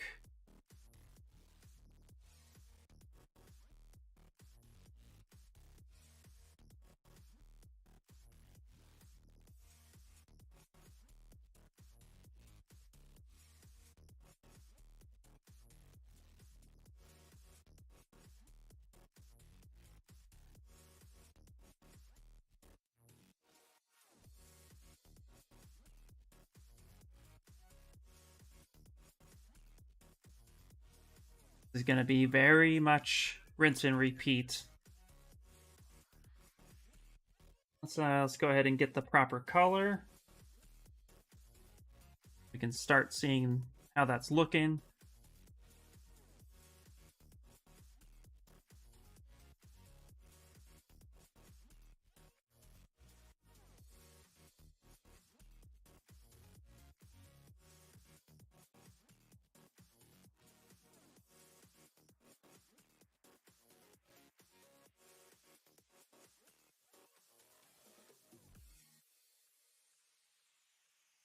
Keep going.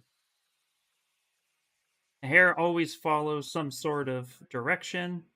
Long hair, we're going to get kind of a bit like it's growing out of his head. You don't want your hair to look like it's just floating. You want it to look like it's growing out of his head because it would be growing out of his head. even if you end up merging and smoothing a lot of this together and just getting the feel of the hair, you don't want your hair looking like it's just laying on his head. You want it looking like it's growing out of his head. So it's always good to tuck it in and then give it a little bit of volume or lift. And you can control that too with the curve. If you go up to stroke, you have curve mode. So if I go BC curve alpha, go to stroke, I have repel, strength, repel, fall off. I can adjust all of that to make it look a little bit better. Yeah, it's a little too big.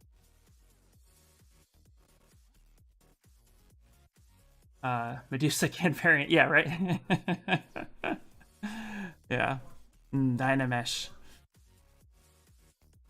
Or Final. Or one layer. Split mode. Oh.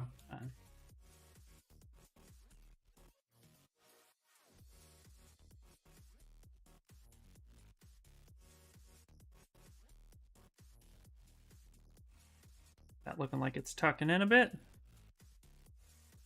Did it again.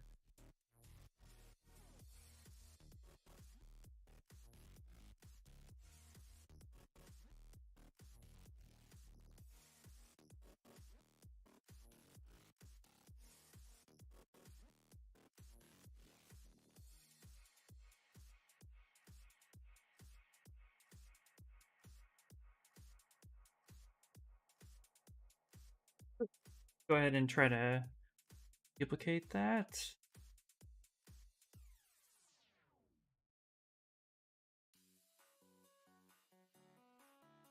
Bits.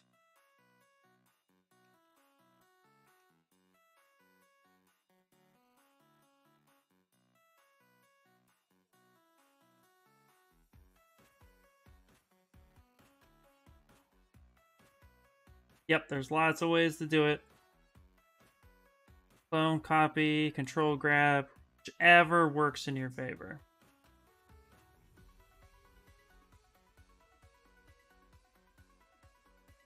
I will come back. Now, mind you, I'm choosing to do one strand at a time. It's just kind of what works for me, but by all means, make sure you do whatever is comfortable for you.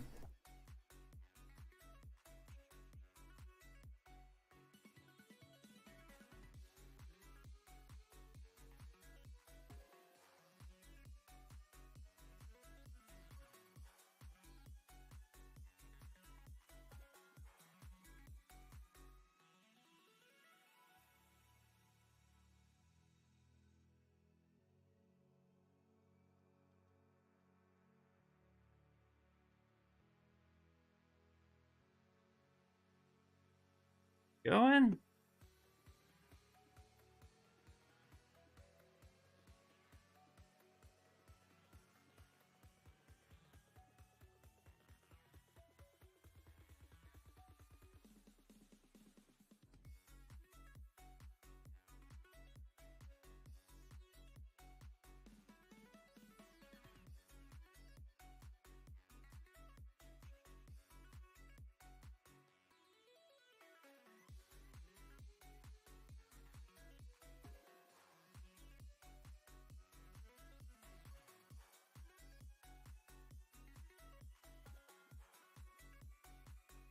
Tuck that in just a little bit.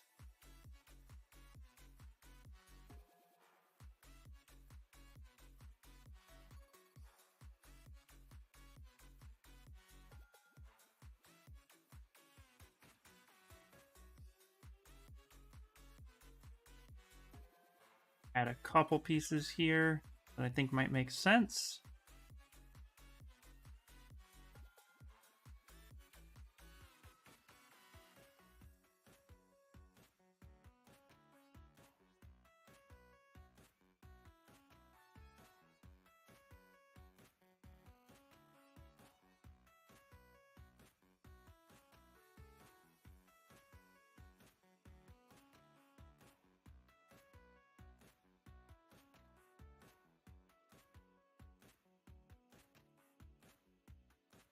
Like I said, I'm going to be merging a lot of this together, so Just kind of tucking it in right now so we can focus on getting those strands where I want them. And once I get the strands that I like, we'll then end up focusing on the rest. Tap off that for a second. Let's come here.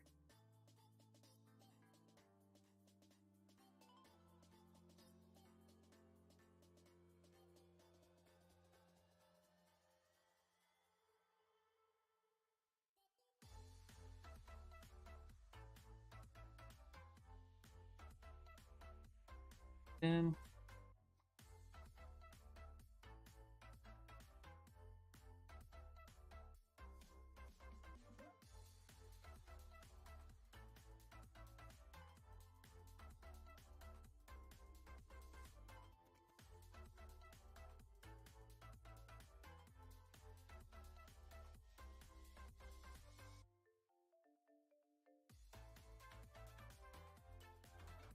ZBrush. Yep.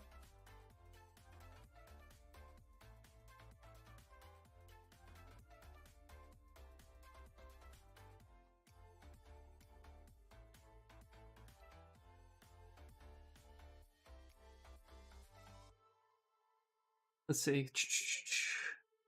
You mentioned 3D printing. How important is it to place your tubes like you are for the final printed outcome?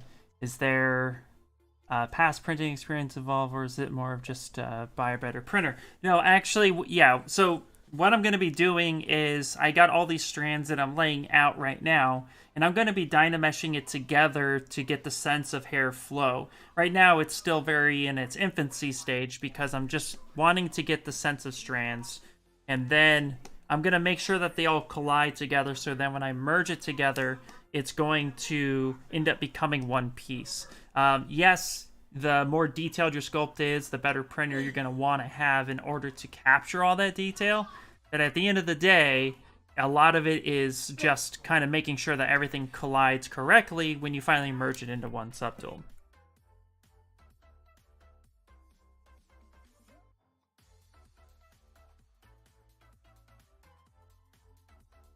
And we will be getting there momentarily so you can kind of see what I'm talking about.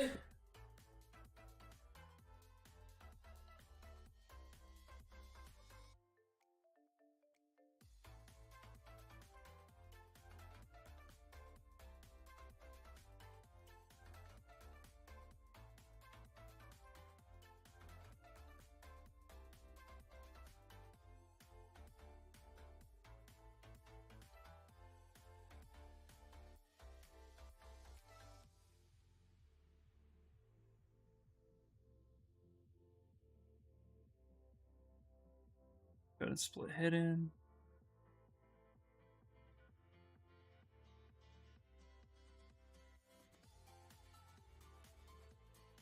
And right now it is kind of chunky, but we'll get there.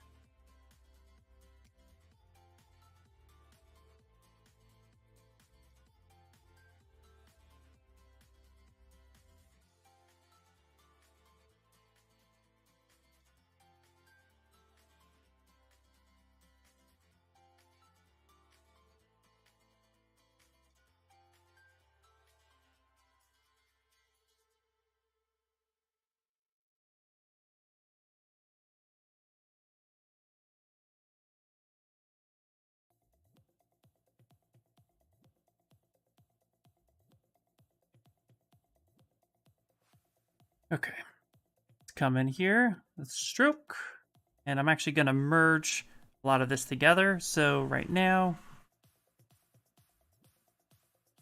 merge down. Okay, I'm going to go ahead and actually duplicate this one real quick. I'm going to merge down on that. So now I have this kind of the way it's at right now. And we're going to take this, and now we're going to end up merging this together.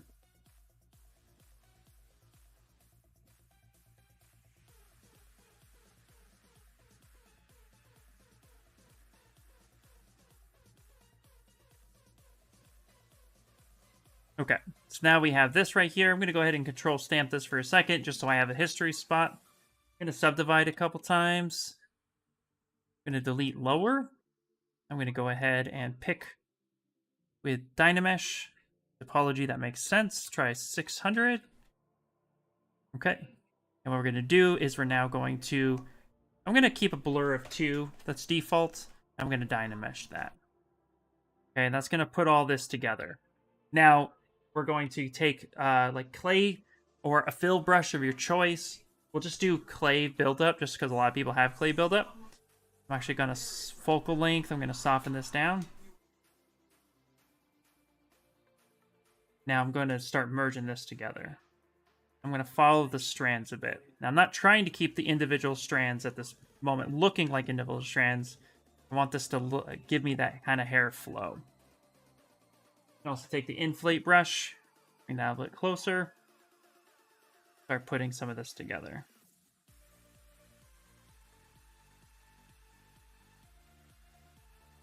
And with little bits that aren't sticking the way we want, we can go ahead and go to brush. We're going to go to auto mask and we're going to do back face mask. And I'm going to pull some of this down into the hair. Because with back face mask turned on, that's going to help preserve the backside of the mesh as I pull down. Part that's not colliding, we'll do that.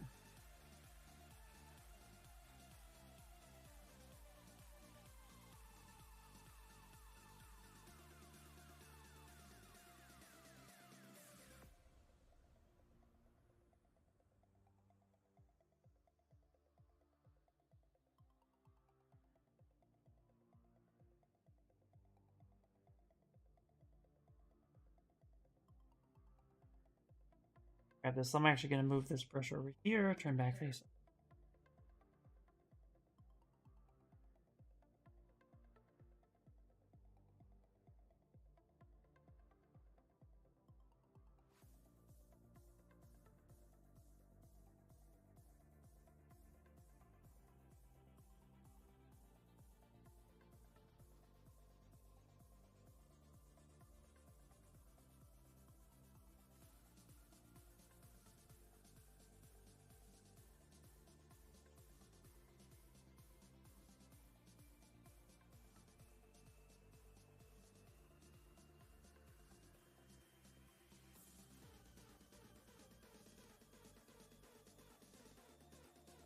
Let's move some of this down a little bit.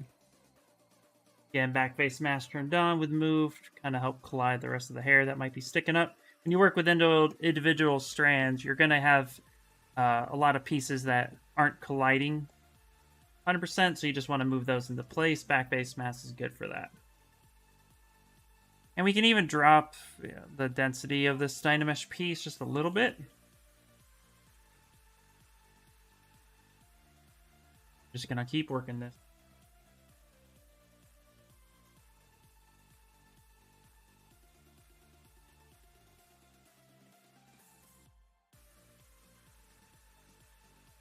I'm going to take this section right here, delete that.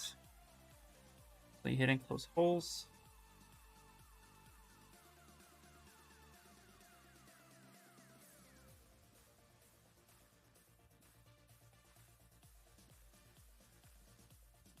And now with a little bit of a rougher focal length, you can start filling in some spots that might be a little bit blank. Give the sense of that hair flowing in that direction.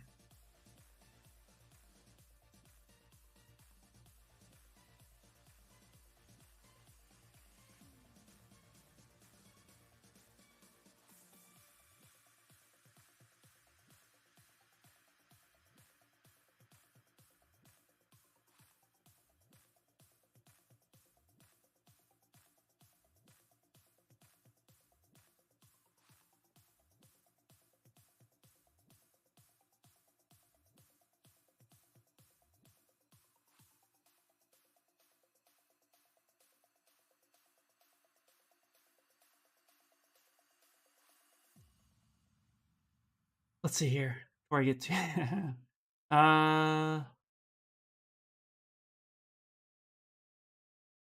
look at those flowing golden locks, right?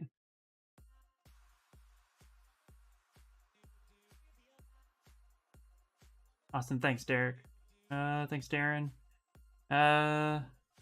Followers, primes, viewers. Oops. What? Oh.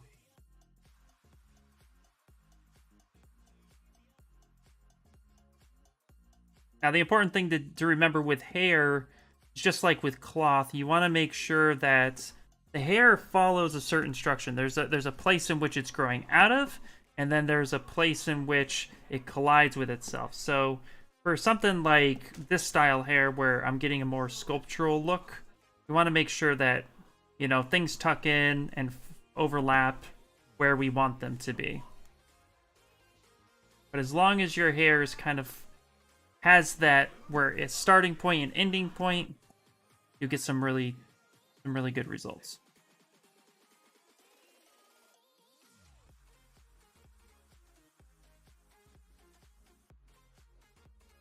The tubes kind of help me figure out where I want to place all that hair. And then for having something where it looks like it's growing out of his head, again, we can come back in with Cam Standard and we can start playing a little bit with his hairline, etc., etc.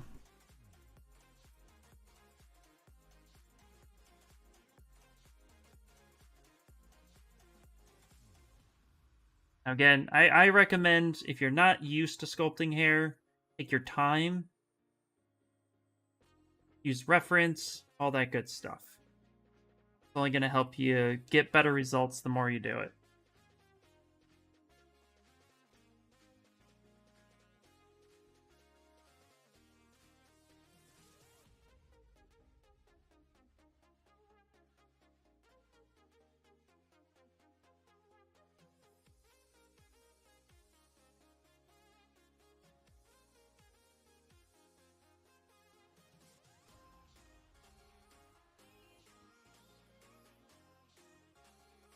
Turn off our back face. Fix some of this volume.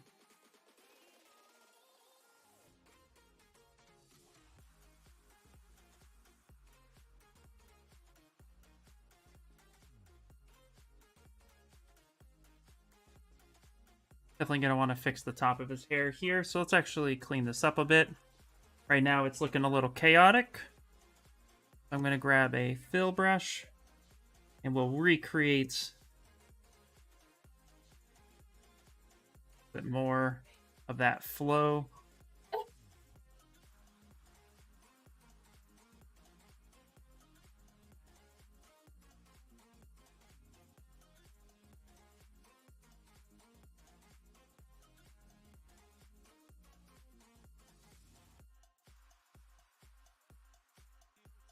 Let's see here.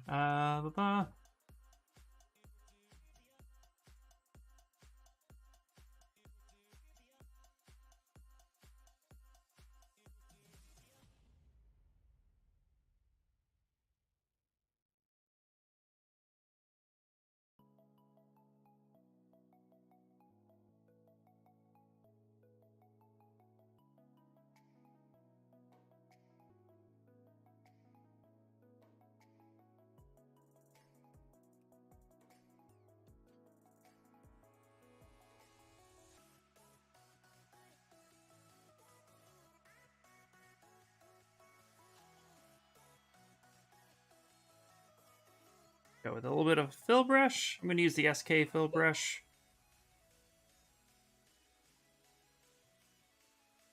Time is this going on 7, so we got time.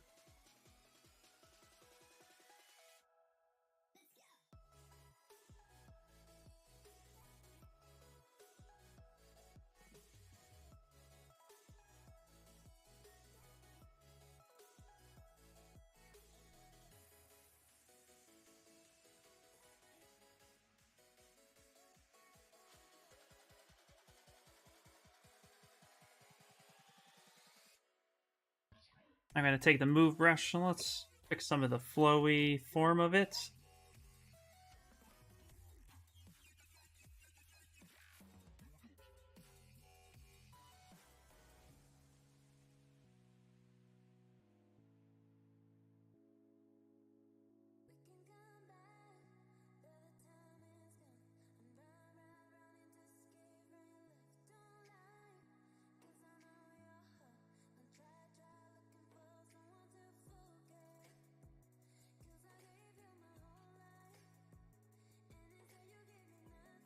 standard a bit.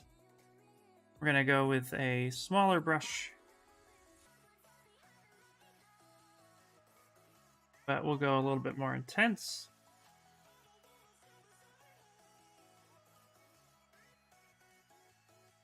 Help if we add a little bit of a...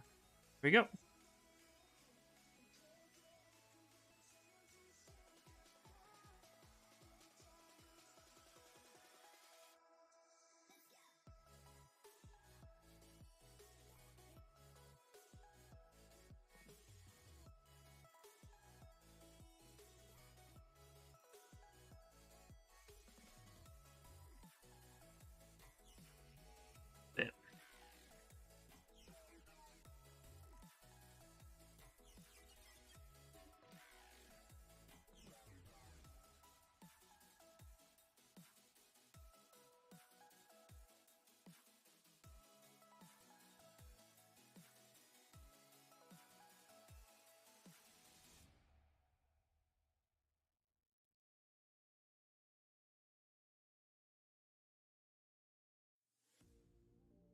We're gonna need to fix the bangs as well, but we're getting something that's pretty decent and we can focus on. Again, depending on what you are going for me, I'm going for having some indications of flow, and that's where we started with the tube. We'll have some folding over occurring. It'll give us a lot more of the implication of hair. It's really hard to 3D print strands of hair, so we want to kind of keep away from having too much little floaty strands. And because I'm going to be 3D printing this, it's just imperative that we kind of have more of a feel of it, not necessarily individual strands, but take it as far as you would like to take it, of course.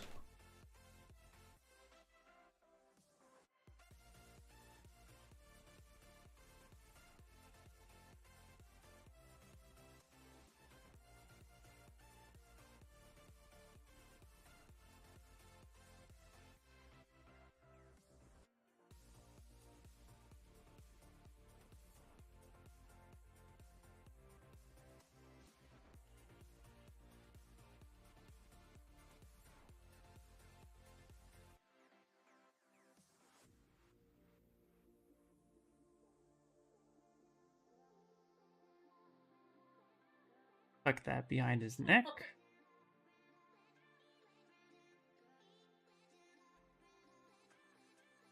Now, what I'm also going to be doing, at least attempting, I actually haven't done it on a sculpt recently, but what we could do as well is we could pull out little bits of hair with like a snake hook or something.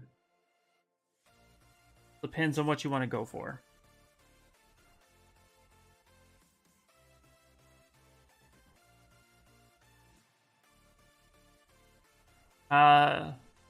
Irving is asking if Dynamesh is useful as the model progresses. Yes, especially when you're trying to merge things together. Dynamesh is very useful with keeping it all, you know, one piece. Especially when you're dealing with things that are for 3D printing. The point of it being separated is going to cause issues when you go to print that. So Dynamesh helps get rid of the internal space. So if we were to kind of look at the inside structure of this hair, for example, and go to display properties and double, we can see that the mesh on the inside is completely intact. So this is solid. This is watertight, and that's where Dynamesh comes in. So yes, Dynamesh would definitely help out as it progresses.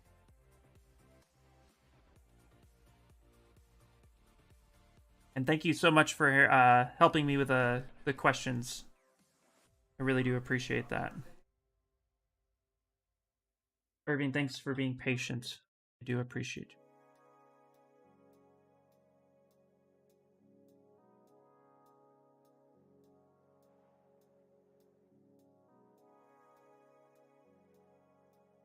You're looking at the spawn chains right now. Must have been printing. It was very challenging to get the chains on spawn working. but I could tell you I had to make sure that they all interlocked and supported each other as it printed. A lot of it came down to making sure it was merged correctly and that it was positioned correctly during the print process so that it would print without too many issues. Yeah, it was a bit tough. I.e., not very easy. Okay. Now, one thing I'm going to indicate right now is a part on his head. And we're going to do that just by taking the damn standard. And I'm going to kind of mark a spot like this. And that's going to be helpful as we progress forward.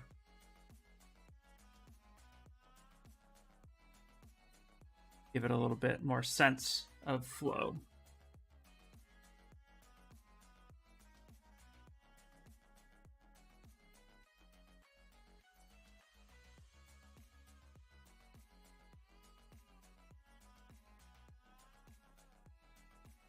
Oh, wait, thank you so much. Yeah, we gotta save, Thank you, Everything on Studios. Yep. Now, let me ask you something about Dynamesh. Sometimes when you use it, it causes it to appear holes in the mesh. Do you know why and how to avoid that? That's a great question. The huge question. Why it does it is typically it's hard for me to replicate. But the reason why it tends to happen is when there are like some sort of flipped normals or normals that are cross-intersecting, you know, really around like little divots. I could try to replicate it. Let me see something. Why? This is going to be the time that I'm not going to be able to really do it. Yeah, nope. Okay, but how you can fix that, if you ever get like that cheese grater effect or your mesh just kind of breaks when you do a Dynamesh, what you want to do is, Control Z back before you did that. And then the best thing to do is to go down to geometry and mesh integrity. And you're going to want to check mesh integrity. And then you're going to want to fix mesh integrity. And that generally fixes the problem once you Dynamesh again.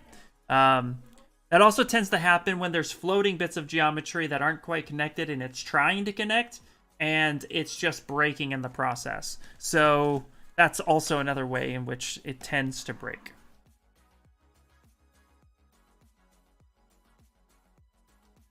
Hey, what's up, Hannibal? Yep, exactly. How much wood could a woodchuck chuck if a woodchuck could chuck wood? Oh man, I used to say that all the time. What's up, 420? How you doing? Sorry if this was asked before, but what material am I using and where can I get it? So I'm just using the default Skin Shade 4. It's right here. It's defaulted in ZBrush, and what I do is I usually select that material and then I do save as startup material. And then every time I start up ZBrush, that material is just right there. And I haven't done anything special to it. Yeah, I look like Tom Cruise. I'll take it. The handsome dude. I'll take it. Thank you, thank you. How are you doing? Okay. The other thing too, when it comes to hair, is you want to make sure that the hair doesn't look like some crazy like thing that's, just like flopped on his head. So having a little bit of head shape in some view, like the profile, is really important. Hey, not a problem. Also, great entrance with the woodchuck.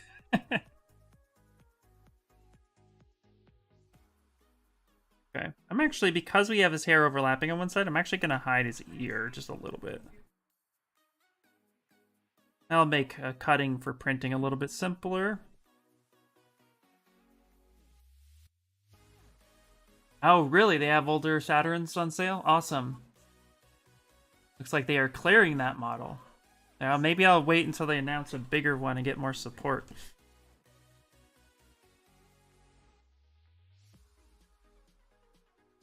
Now, hair usually comes from the back of the neck too, just below the base of the skull. So you want to make sure that the hair looks like it's coming from someplace, again, like we spoke about. So having that, like a little bit of a hairline, can be very important. Scratch that is very important. So making it look like it's growing out of something, gonna help you. Yeah, this will be a time I get a new resin printer and then they drop support, and then I gotta wait until something else. They already have a slightly larger version. That makes sense. Cool, cool, cool. Good looking out, guys. Good looking out.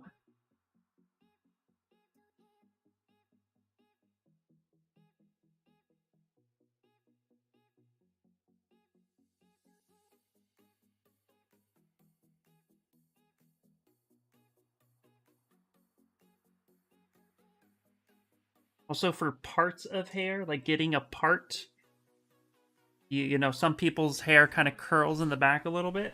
I like to use the spiral brush.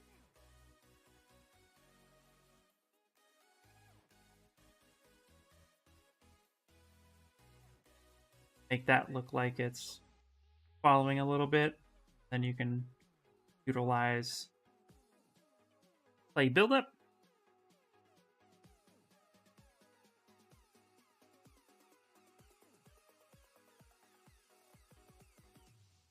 Make it look like it's coming from that section.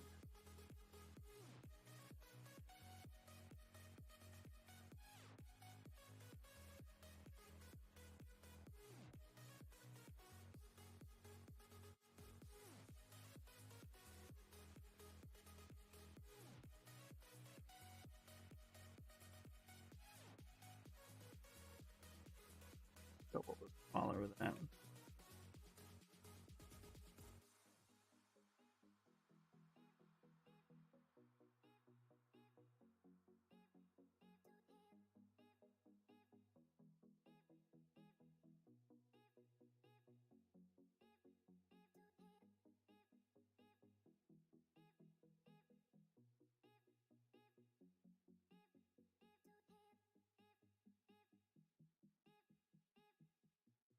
I wanted to sell a kidney, I could get a Formlabs 3, right? Things are really expensive. I would love one. Formlabs, if you're listening, I would love.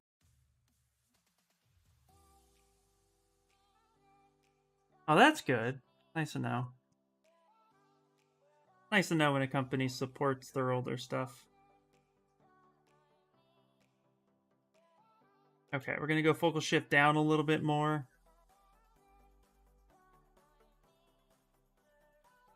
But as you can see, what I do is I use those hair strands to help give me some sort of guide. And then I sculpt according.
It up a bit.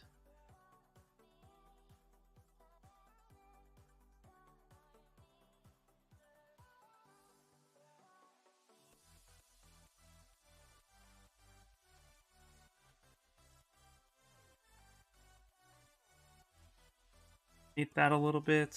Have some of that flow in.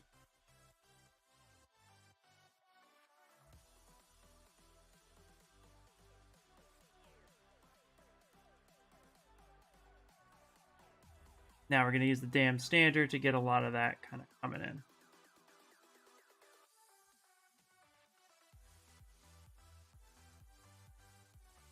Yeah, I've used some of the XMD stuff. Actually, my XMD link is a little funky, so.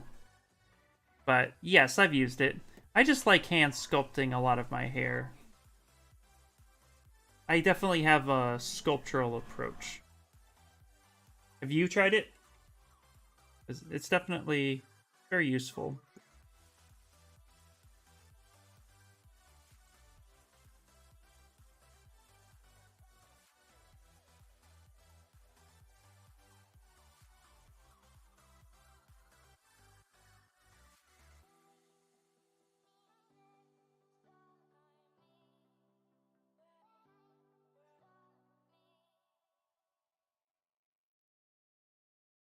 Yeah, I've used it a few times. Works well. Absolutely. Yep.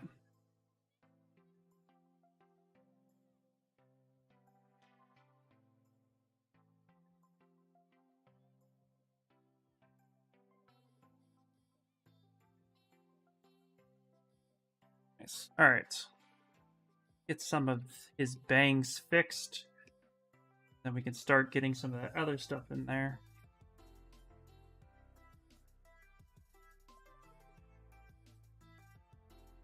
Follow bang we create, or the part we created.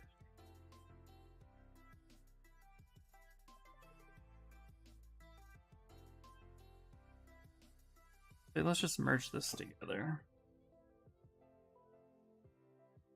Subdivide up, delete. And then I'm going to go ahead and actually merge this together. Let's do Dynamesh groups first. Yeah, let's do that. Fill in. Yeah, perfect. Okay, let's do that. Merge some of that together.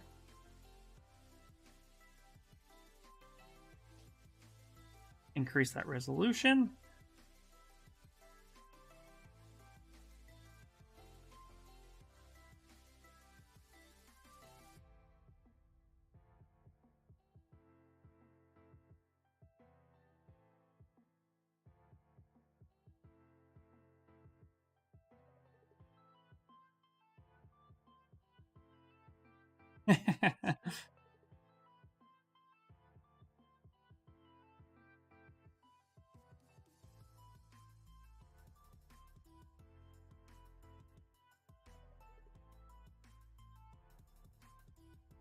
Yeah, I get that. Not having any eyes or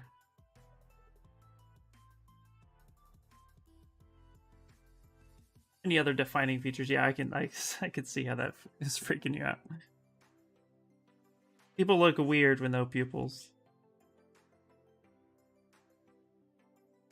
He also doesn't have any eyebrows yet.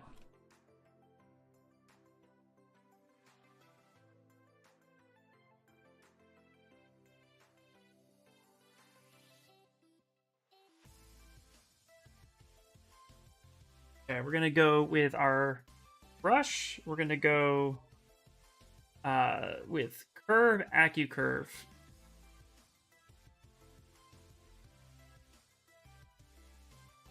There we go. Some of this to be a little bit more of a point.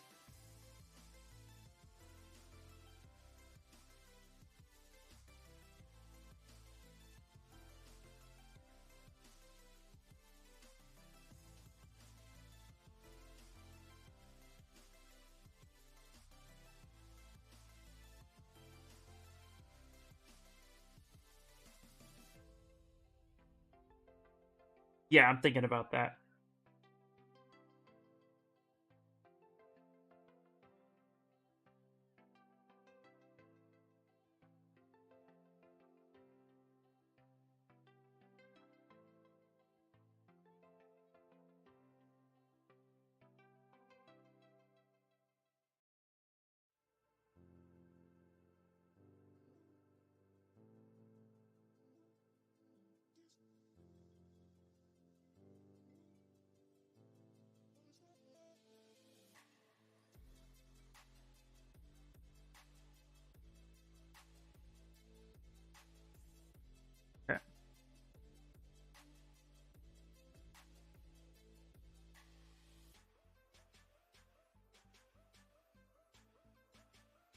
Slow this down.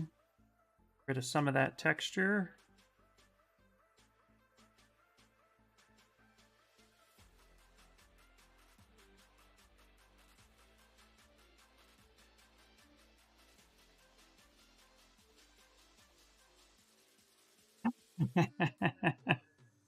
You're good, man.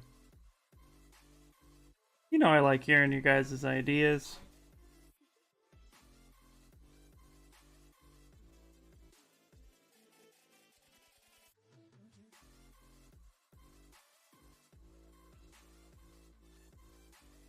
Best part about sculpting is the journey. So for me, it's like, you know, yeah, not everything I produce right out the gate is like solid gold first time through, but you know, I just love exploring, trying different things. That's why I always duplicate my stuff. So you notice here I have this original piece that we started with. And sometimes, you know, come back tomorrow and be like, yeah, I don't really like that. But it's all about the exploration of the piece that, for me, feels really awesome.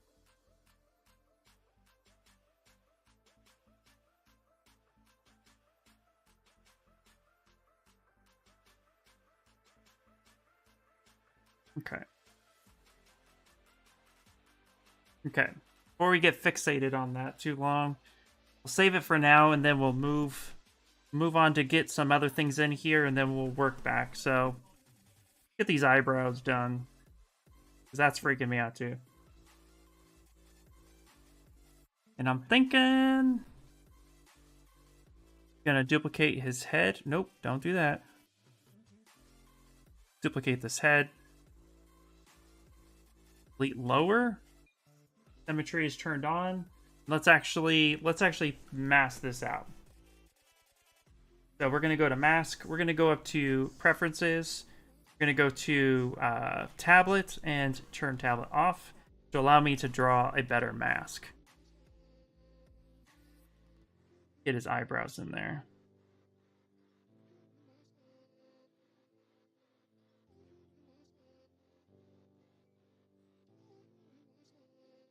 And has some very interesting eyebrows.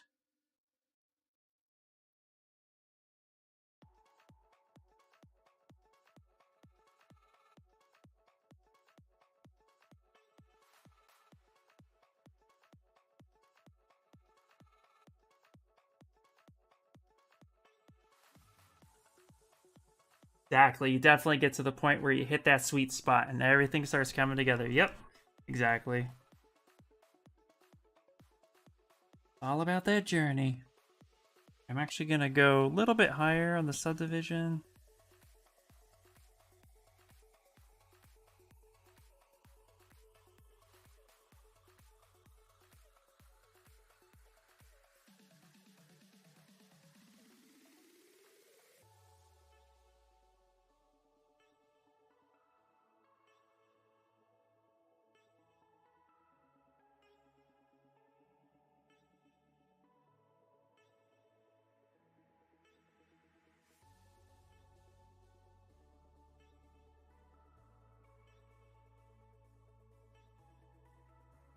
I'm going to paint this right.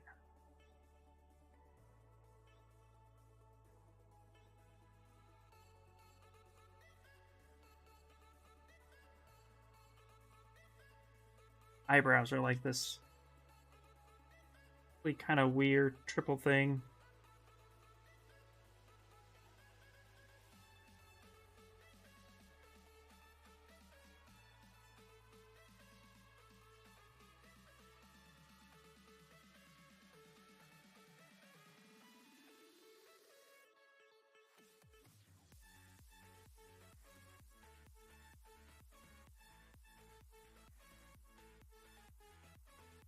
How did you overwrite the reference head with your... Oh, this guy right here? Oh, this is a view cam.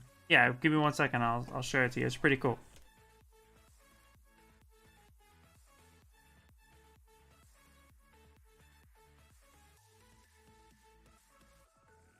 Okay, that will be enough for now. Let's go to subtool and then extract Go 0. Say extract and accept.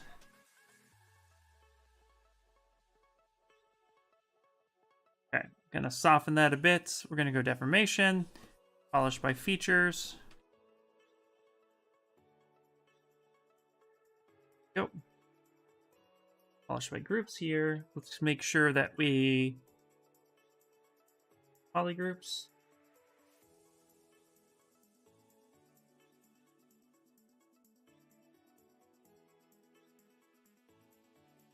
You can extract stuff you paint as a mesh. So I painted a mask. You can use you can extract from a mask. What you could do is you could use color to mask by color. So if you wanted to extract from from something you painted, you would actually just go to masking and then go to mask by color, mask by polypaint, select your color, say okay, and then once that mask is selected, you then can go ahead and go to extract. But it extracts from a mask, not from a color.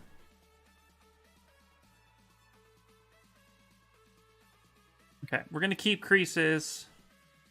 Turn adapt on. I'm going to do this a little bit, and then I'll show you guys how to do the CamView. Yeah.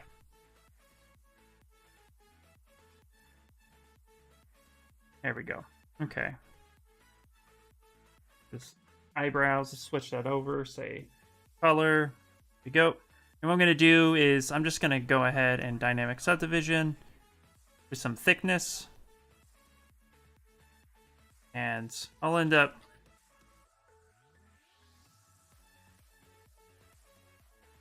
scaling that down a little bit.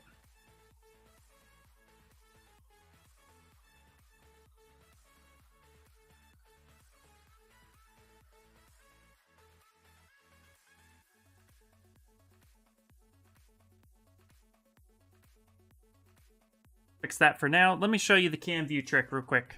CamView is really fun. You'll like it. Let's go ahead and save it.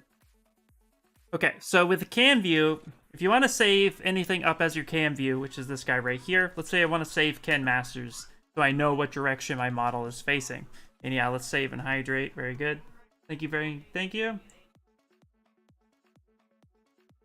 You used mask by color to make that Spider-Man web. Yep, absolutely. Because, yeah, especially something that detailed, you want to paint all that out first. Yeah, very helpful.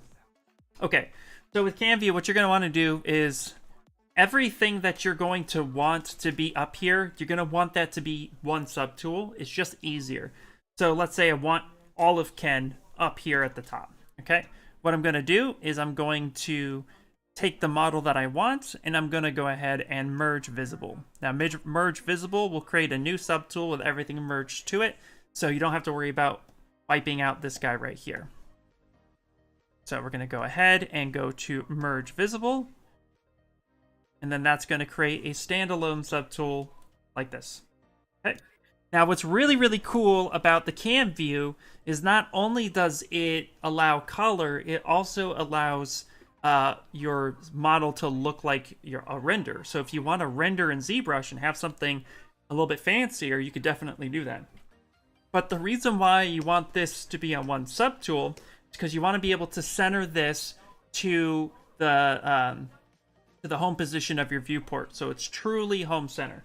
So we're going to go ahead and send that home. So pull out your gizmo, hold Alt tap this little, location icon, and then make sure you send it home. So now this thing is home. So if it was over here, boop, there you go. Okay. Then what you're going to want to do is you're going to want the background to be true black, because black is transparent in ZBrush.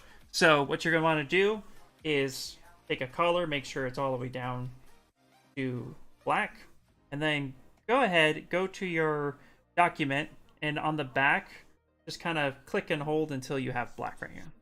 Then hit F on the keyboard until your model is perfectly centered.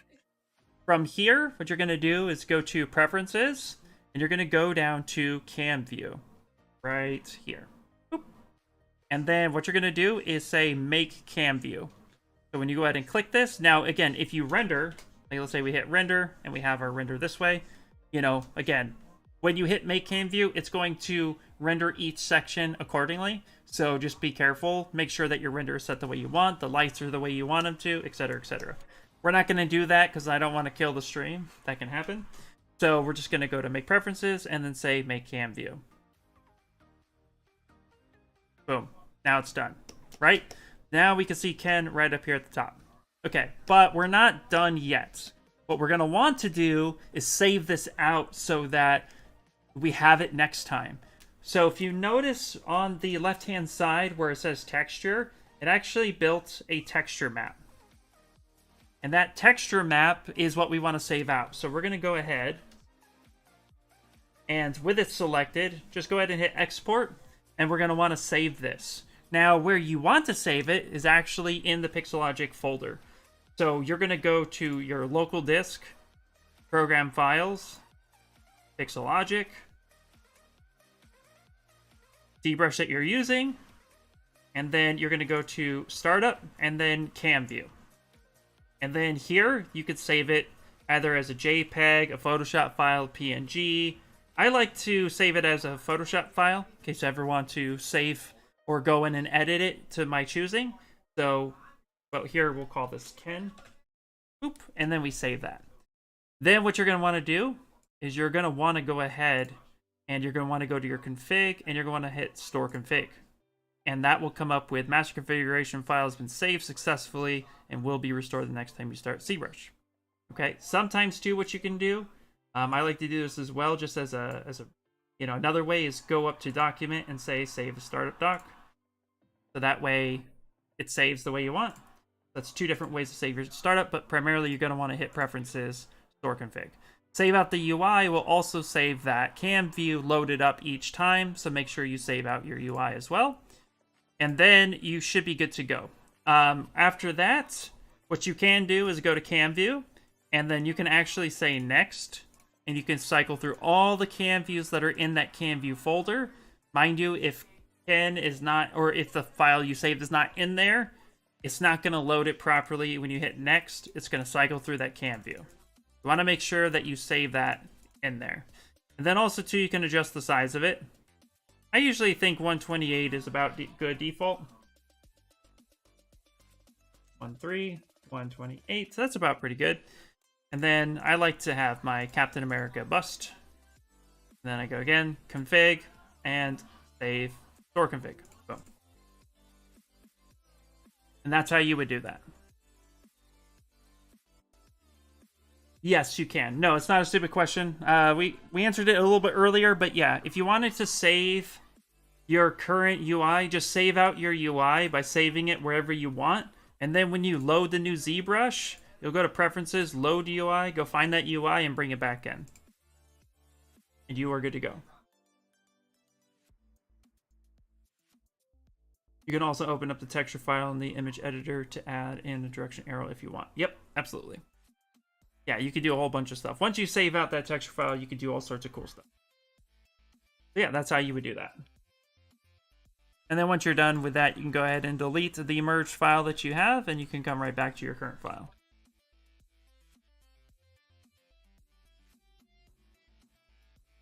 All right, it's 7:30, so we got a few more minutes.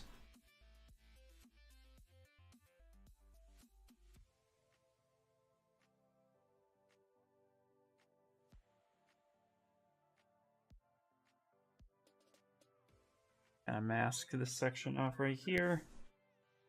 I want to see where my mask is doing, so I'm gonna go right here.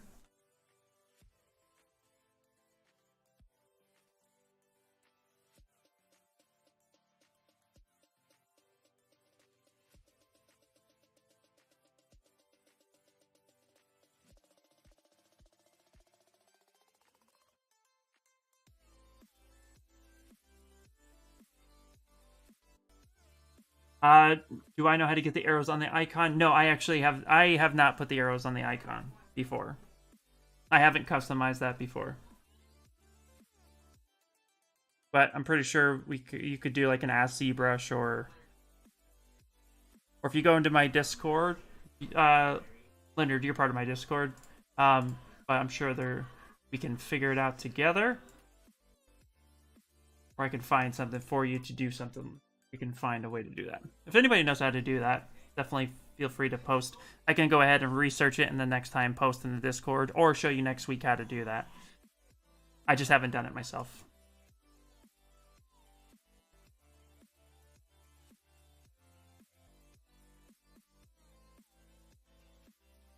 Yeah, no worries, no worries.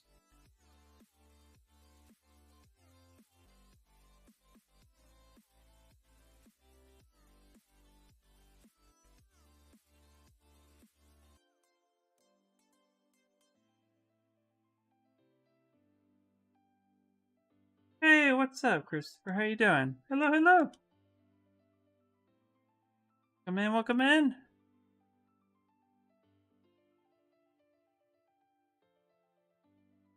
Noticing something with his hair right now, so we need to fix that.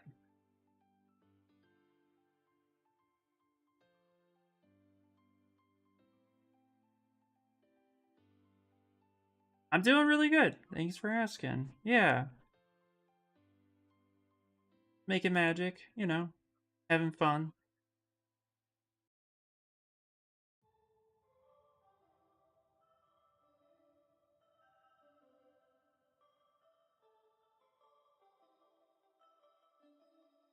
Thanks. Thank you, thank you. Yeah, finessing the hair today. Gonna finesse it a little bit more off stream, but we have the general idea of what it is. Okay. Now, for being almost 8 o'clock, it's starting to get hot in my house. California's weird, man. Okay.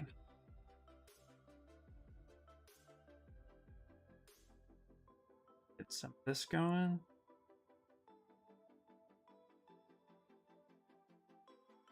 Let's actually hit D for dynamic. And let's bring the thickness up.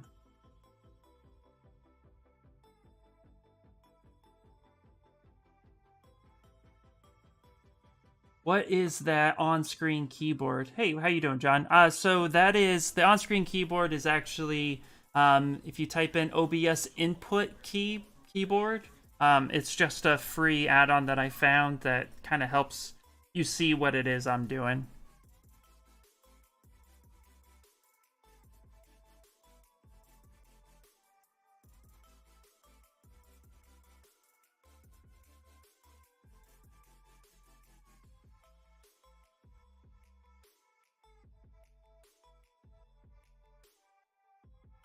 Oh, perfect. Thanks, Rothian.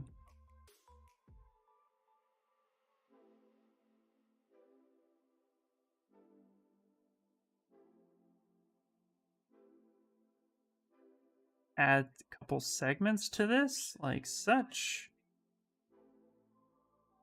I'm actually going to turn off dynamic for a second.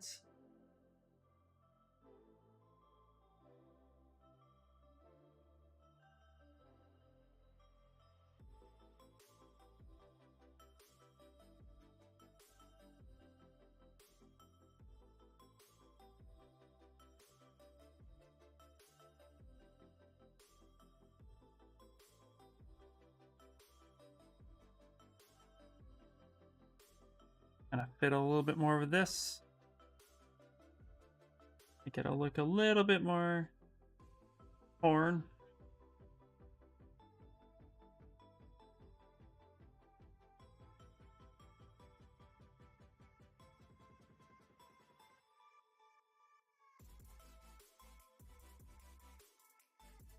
Add in the underside. Yeah, not a problem. Hit D again. There we go. Once we accept that, we'll be able to apply that detail. Be perfect. Okay, so actually, let's go ahead and do that. We're going to go ahead and save this. I'm going to go ahead and apply this.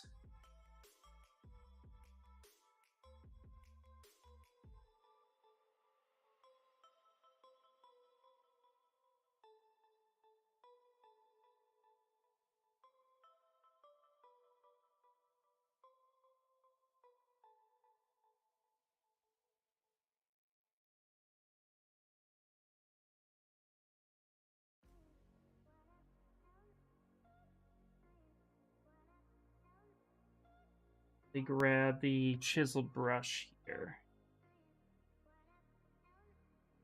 Ooh, that's too much.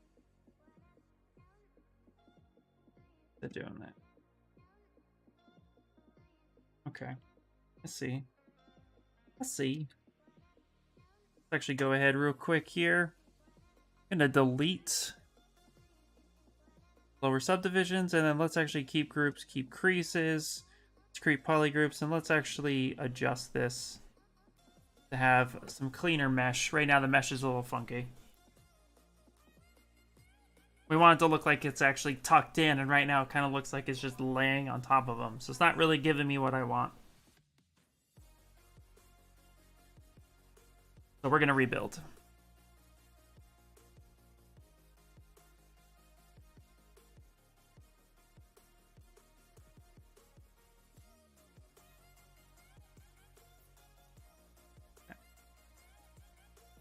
Okay, I'm going to go ahead and zero mesh a couple times.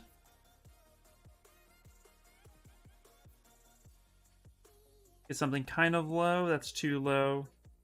Perfect. Okay. Okay, let's turn off thickness because we don't need that anymore. Go ahead and project history. Color filled. Let's grab the standard now.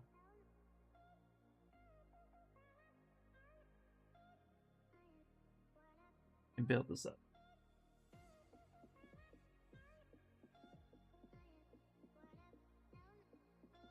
A little bit of separation.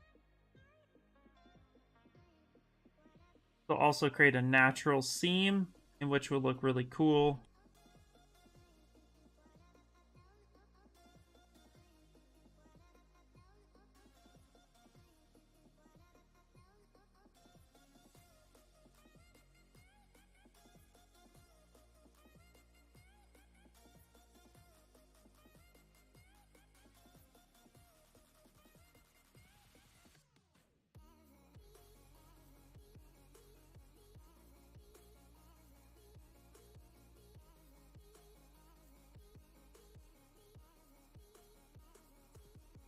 Yeah, I did hair earlier. One of the things I like to do when it comes to hair is I like to create kind of blocks of tubes, and then from there blend it all together, and then kind of hand sculpt back in that the shape a bit. Everybody does things a little bit differently. There's some stylistic ways of doing it. That's one way I choose to do it, because I'm going for that kind of hair sculpted look. It's easier for 3D printing. But yeah, rewind back and you'll see it.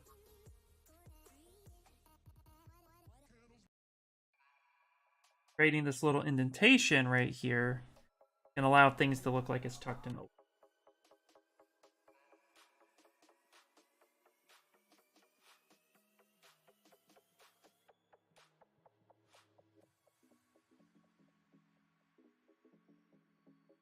And then when we create our folds and our wrinkles, they'll look even better.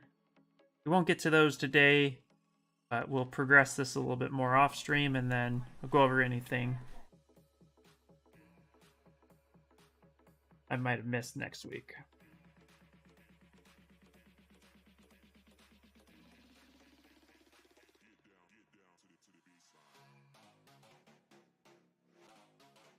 For these as well, let's actually apply this as well. Go ahead and let's crease polygroups. So what I'm doing now is I just took dynamic subdivisions, I had thickness to it, and now we're going to go ahead and Z remesh with keep groups, keep creases, and we'll turn adapt on. This will give us a little bit more of that thicker look that we're going for. Go ahead and half that. Cool.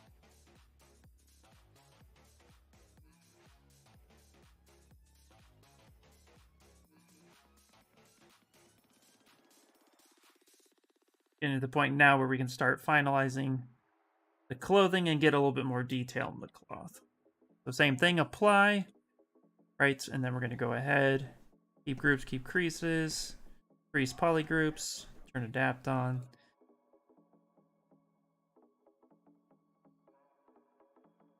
Do that a couple times. Divide a half.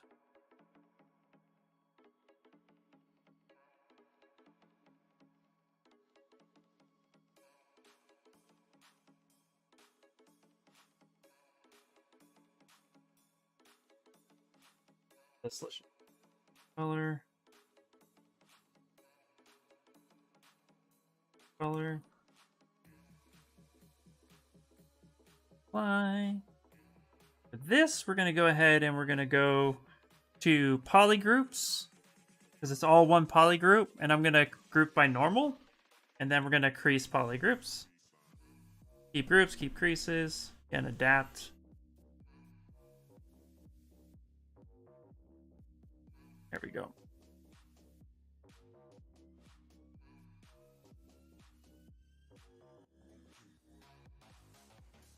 Add a few times, go ahead, go to color, select color.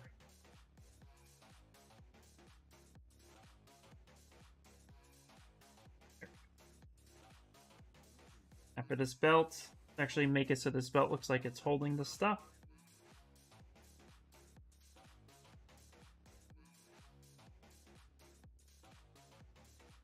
In a bit.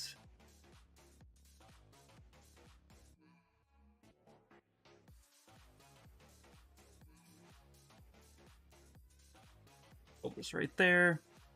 Let's do back face mask. Pull that in a bit.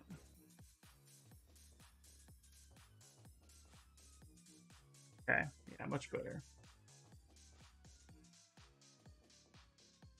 Snake hook, turn off RGB.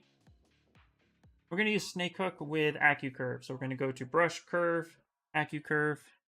That's going to start bringing some of these to a somewhat of a point. Give us a little bit more of a torn cloth look.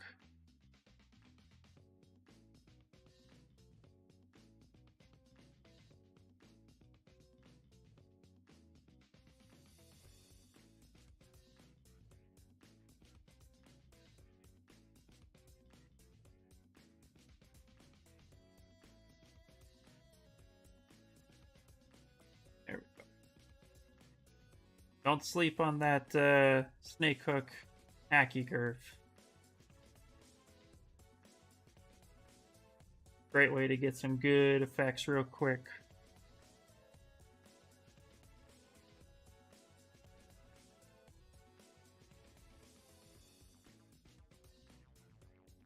Solo for a second.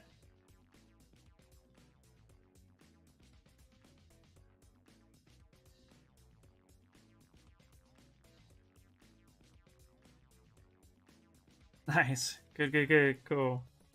Glad it can be helpful there.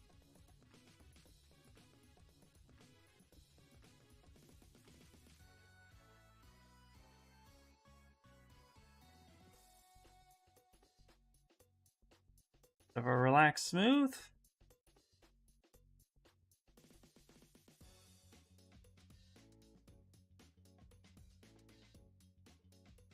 And in a bit. We can do the same down here as well.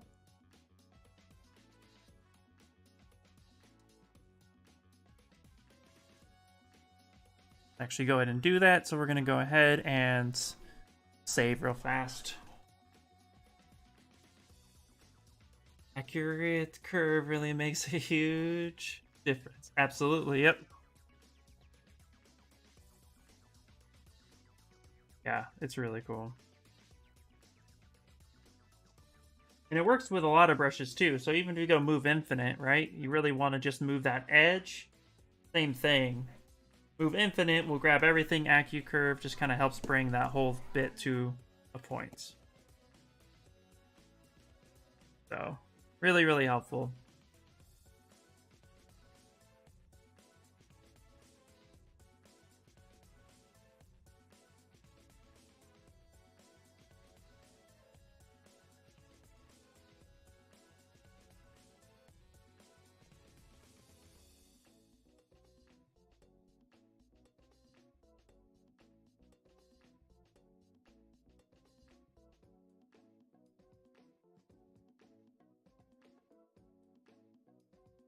Cool. Let's see, it's 7:46, so we have a couple more minutes. Let me know if you guys have any questions so far. We move forward. We're just about done for the day or evening. And we'll get into some more detailed stuff next week, but I'm going to start doing a little bit more off stream if I get a second, just because it'll help the project kind of finish up. But hopefully you guys are enjoying the process.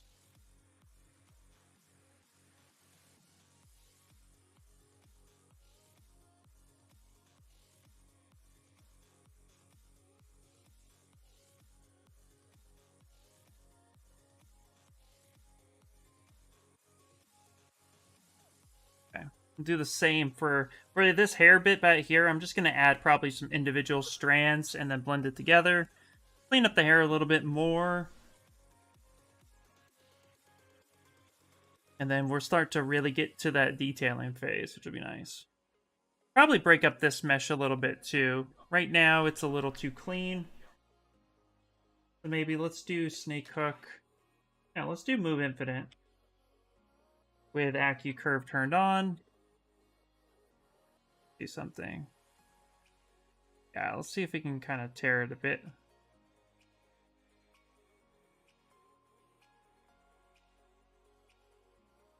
It's too clean.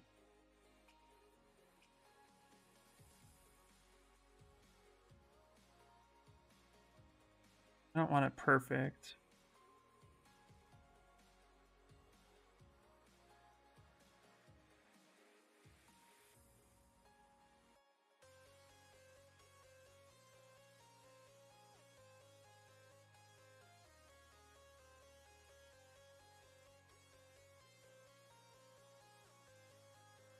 Might be a little bit better. We'll add some more detail to his uniform.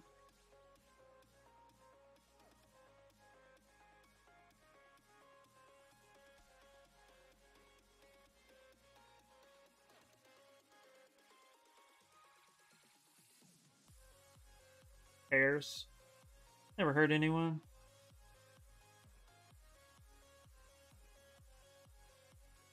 Been through a couple things.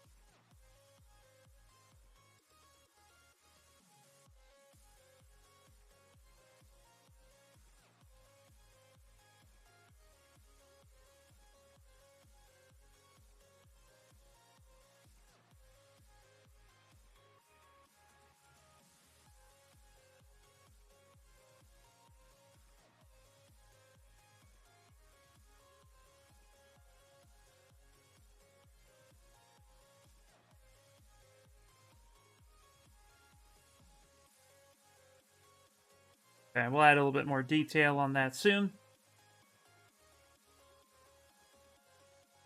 But yeah, I think that's starting to come out. Look a little cool. You know what I want to do? I do want to actually... I think I want to kind of puff up his uniform a little bit more. Get it a little bit bigger. Now I think it's a little...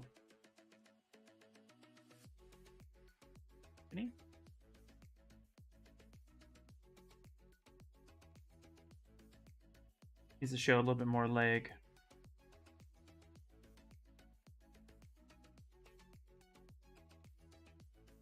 I'll probably push it a little bit harder, clean it up a little bit more, but that's about how I'm going to approach the hair.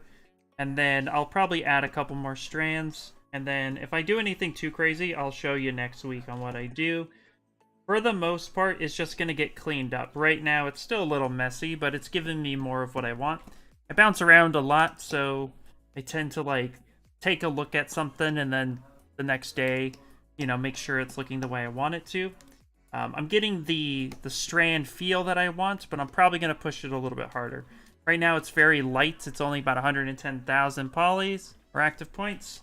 But I'll go back with some more strands, maybe. Or I'll take the clay build up, and I'll come in and I'll start building up bigger chunks like that. Again, the most important thing to remember with hair is really just keeping the flow of it looking the same. So when you have like a strand like this, for example, this strand is tucking in, it's going to need some overlapping. And it's really about making sure that the hair itself interacts with itself ideally.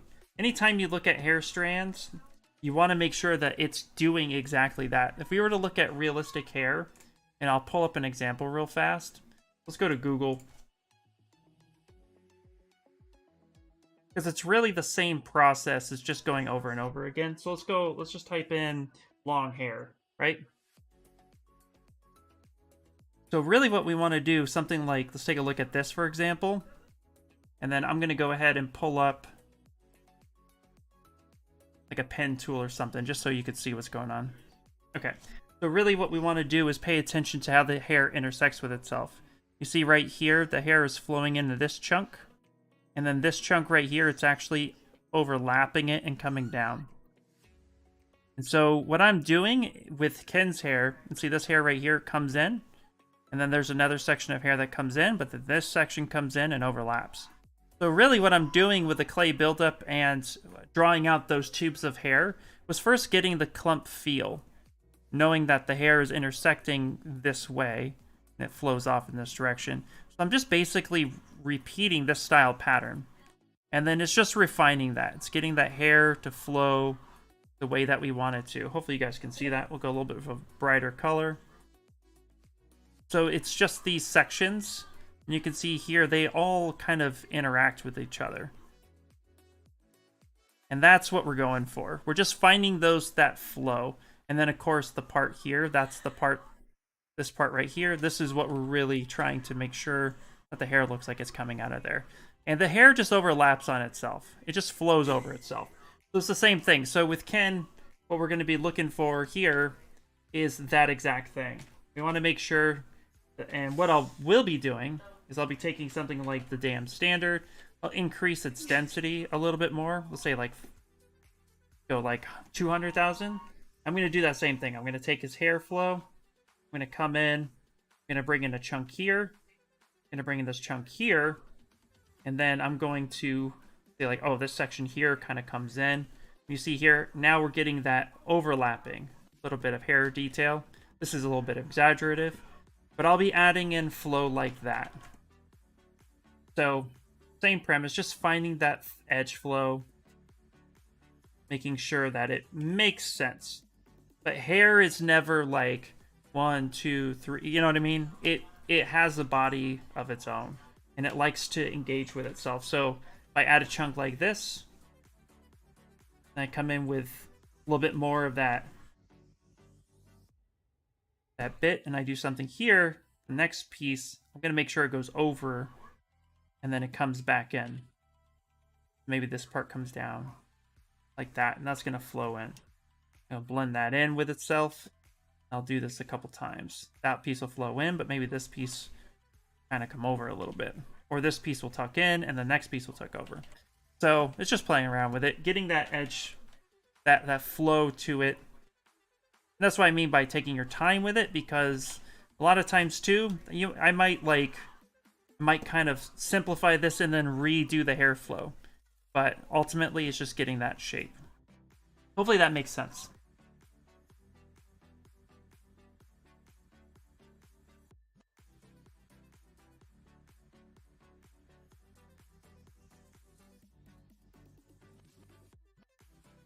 See here, like I really wanted to work that part.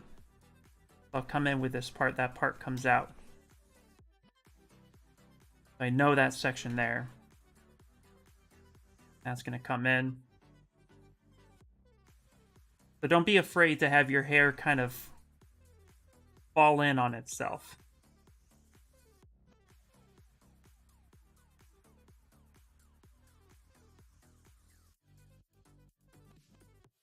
And then I'm going to work the bangs a little bit more. I might redo the bangs just a little bit because I'm not really feeling these bangs right now. The blockout gave me an idea, but I didn't really care for how it's blended together, so I might rework that a little bit. But that would be, really the bangs would be the biggest change. And then what I'll probably do with this is I'll probably, in fact, let's just go ahead and give it a shot. Because right now it's getting, this is why I don't do Dynamesh. so often. Like, I don't stick with Dynamesh because it's kind of like bumpy and nasty, right? So what I'll do, let's start the process now. If you guys don't miss too much, I'm going to go ahead and store that history save spot by hitting Control. Oop, right up there at the top.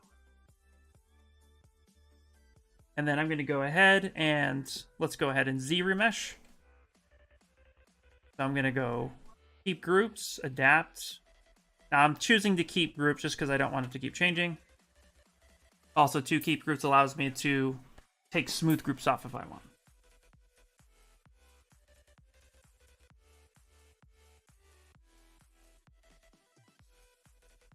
So the only difference between the way I do hair and the way you would do for highly detailed hair is really it's just how far are you willing to push it. How many strands are you going to want to showcase? You know, if you wanted to have individual strands. In fact, I will give you, let's actually pull up a really good example of some highly detailed hair. Let's see. Let me find it first real quick because I have a good example. So let's see here. Let's go to... here we go. Okay. So here's a good example of highly detailed hair. But I will tell you right now, if you take a good look at this this sculpt here, these are individual strands. Every single one is just you meticulously placing.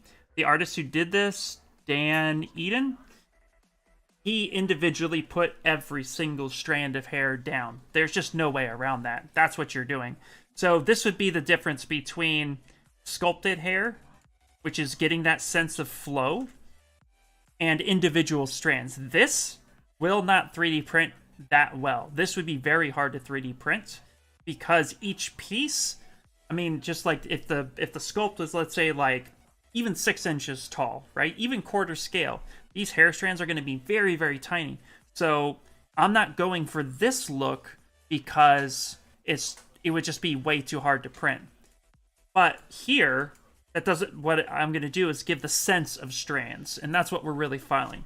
I'm getting the sense of the strands and how it's going to be flowing along the edge. So when you come back here, it's going to look like hair, but when you get close up on it, yeah, you're going to see the sculpted details. I'm going to try to sculpt in those details a little bit more, but this would be individual pieces of hair. So that would be the big difference. But the way you could achieve this is by pretty much doing exactly what I did. You take the curve alpha brush, or you get a custom hair brush that has strands. You draw out those strands, and then you place those strands. But notice here, it's the same principle. If we take a look at this hair, and you look at this is clumps of hair. This is a section right here, clumps of hair, clumps of hair. This hidden piece, clumps of hair. This is a clump right here. It's a folding up. This is folding down, clumps of hair. So you start out with these clumps of hair, and then you go in and you add those details. So same approach, just this, I guarantee, took a long time to get right.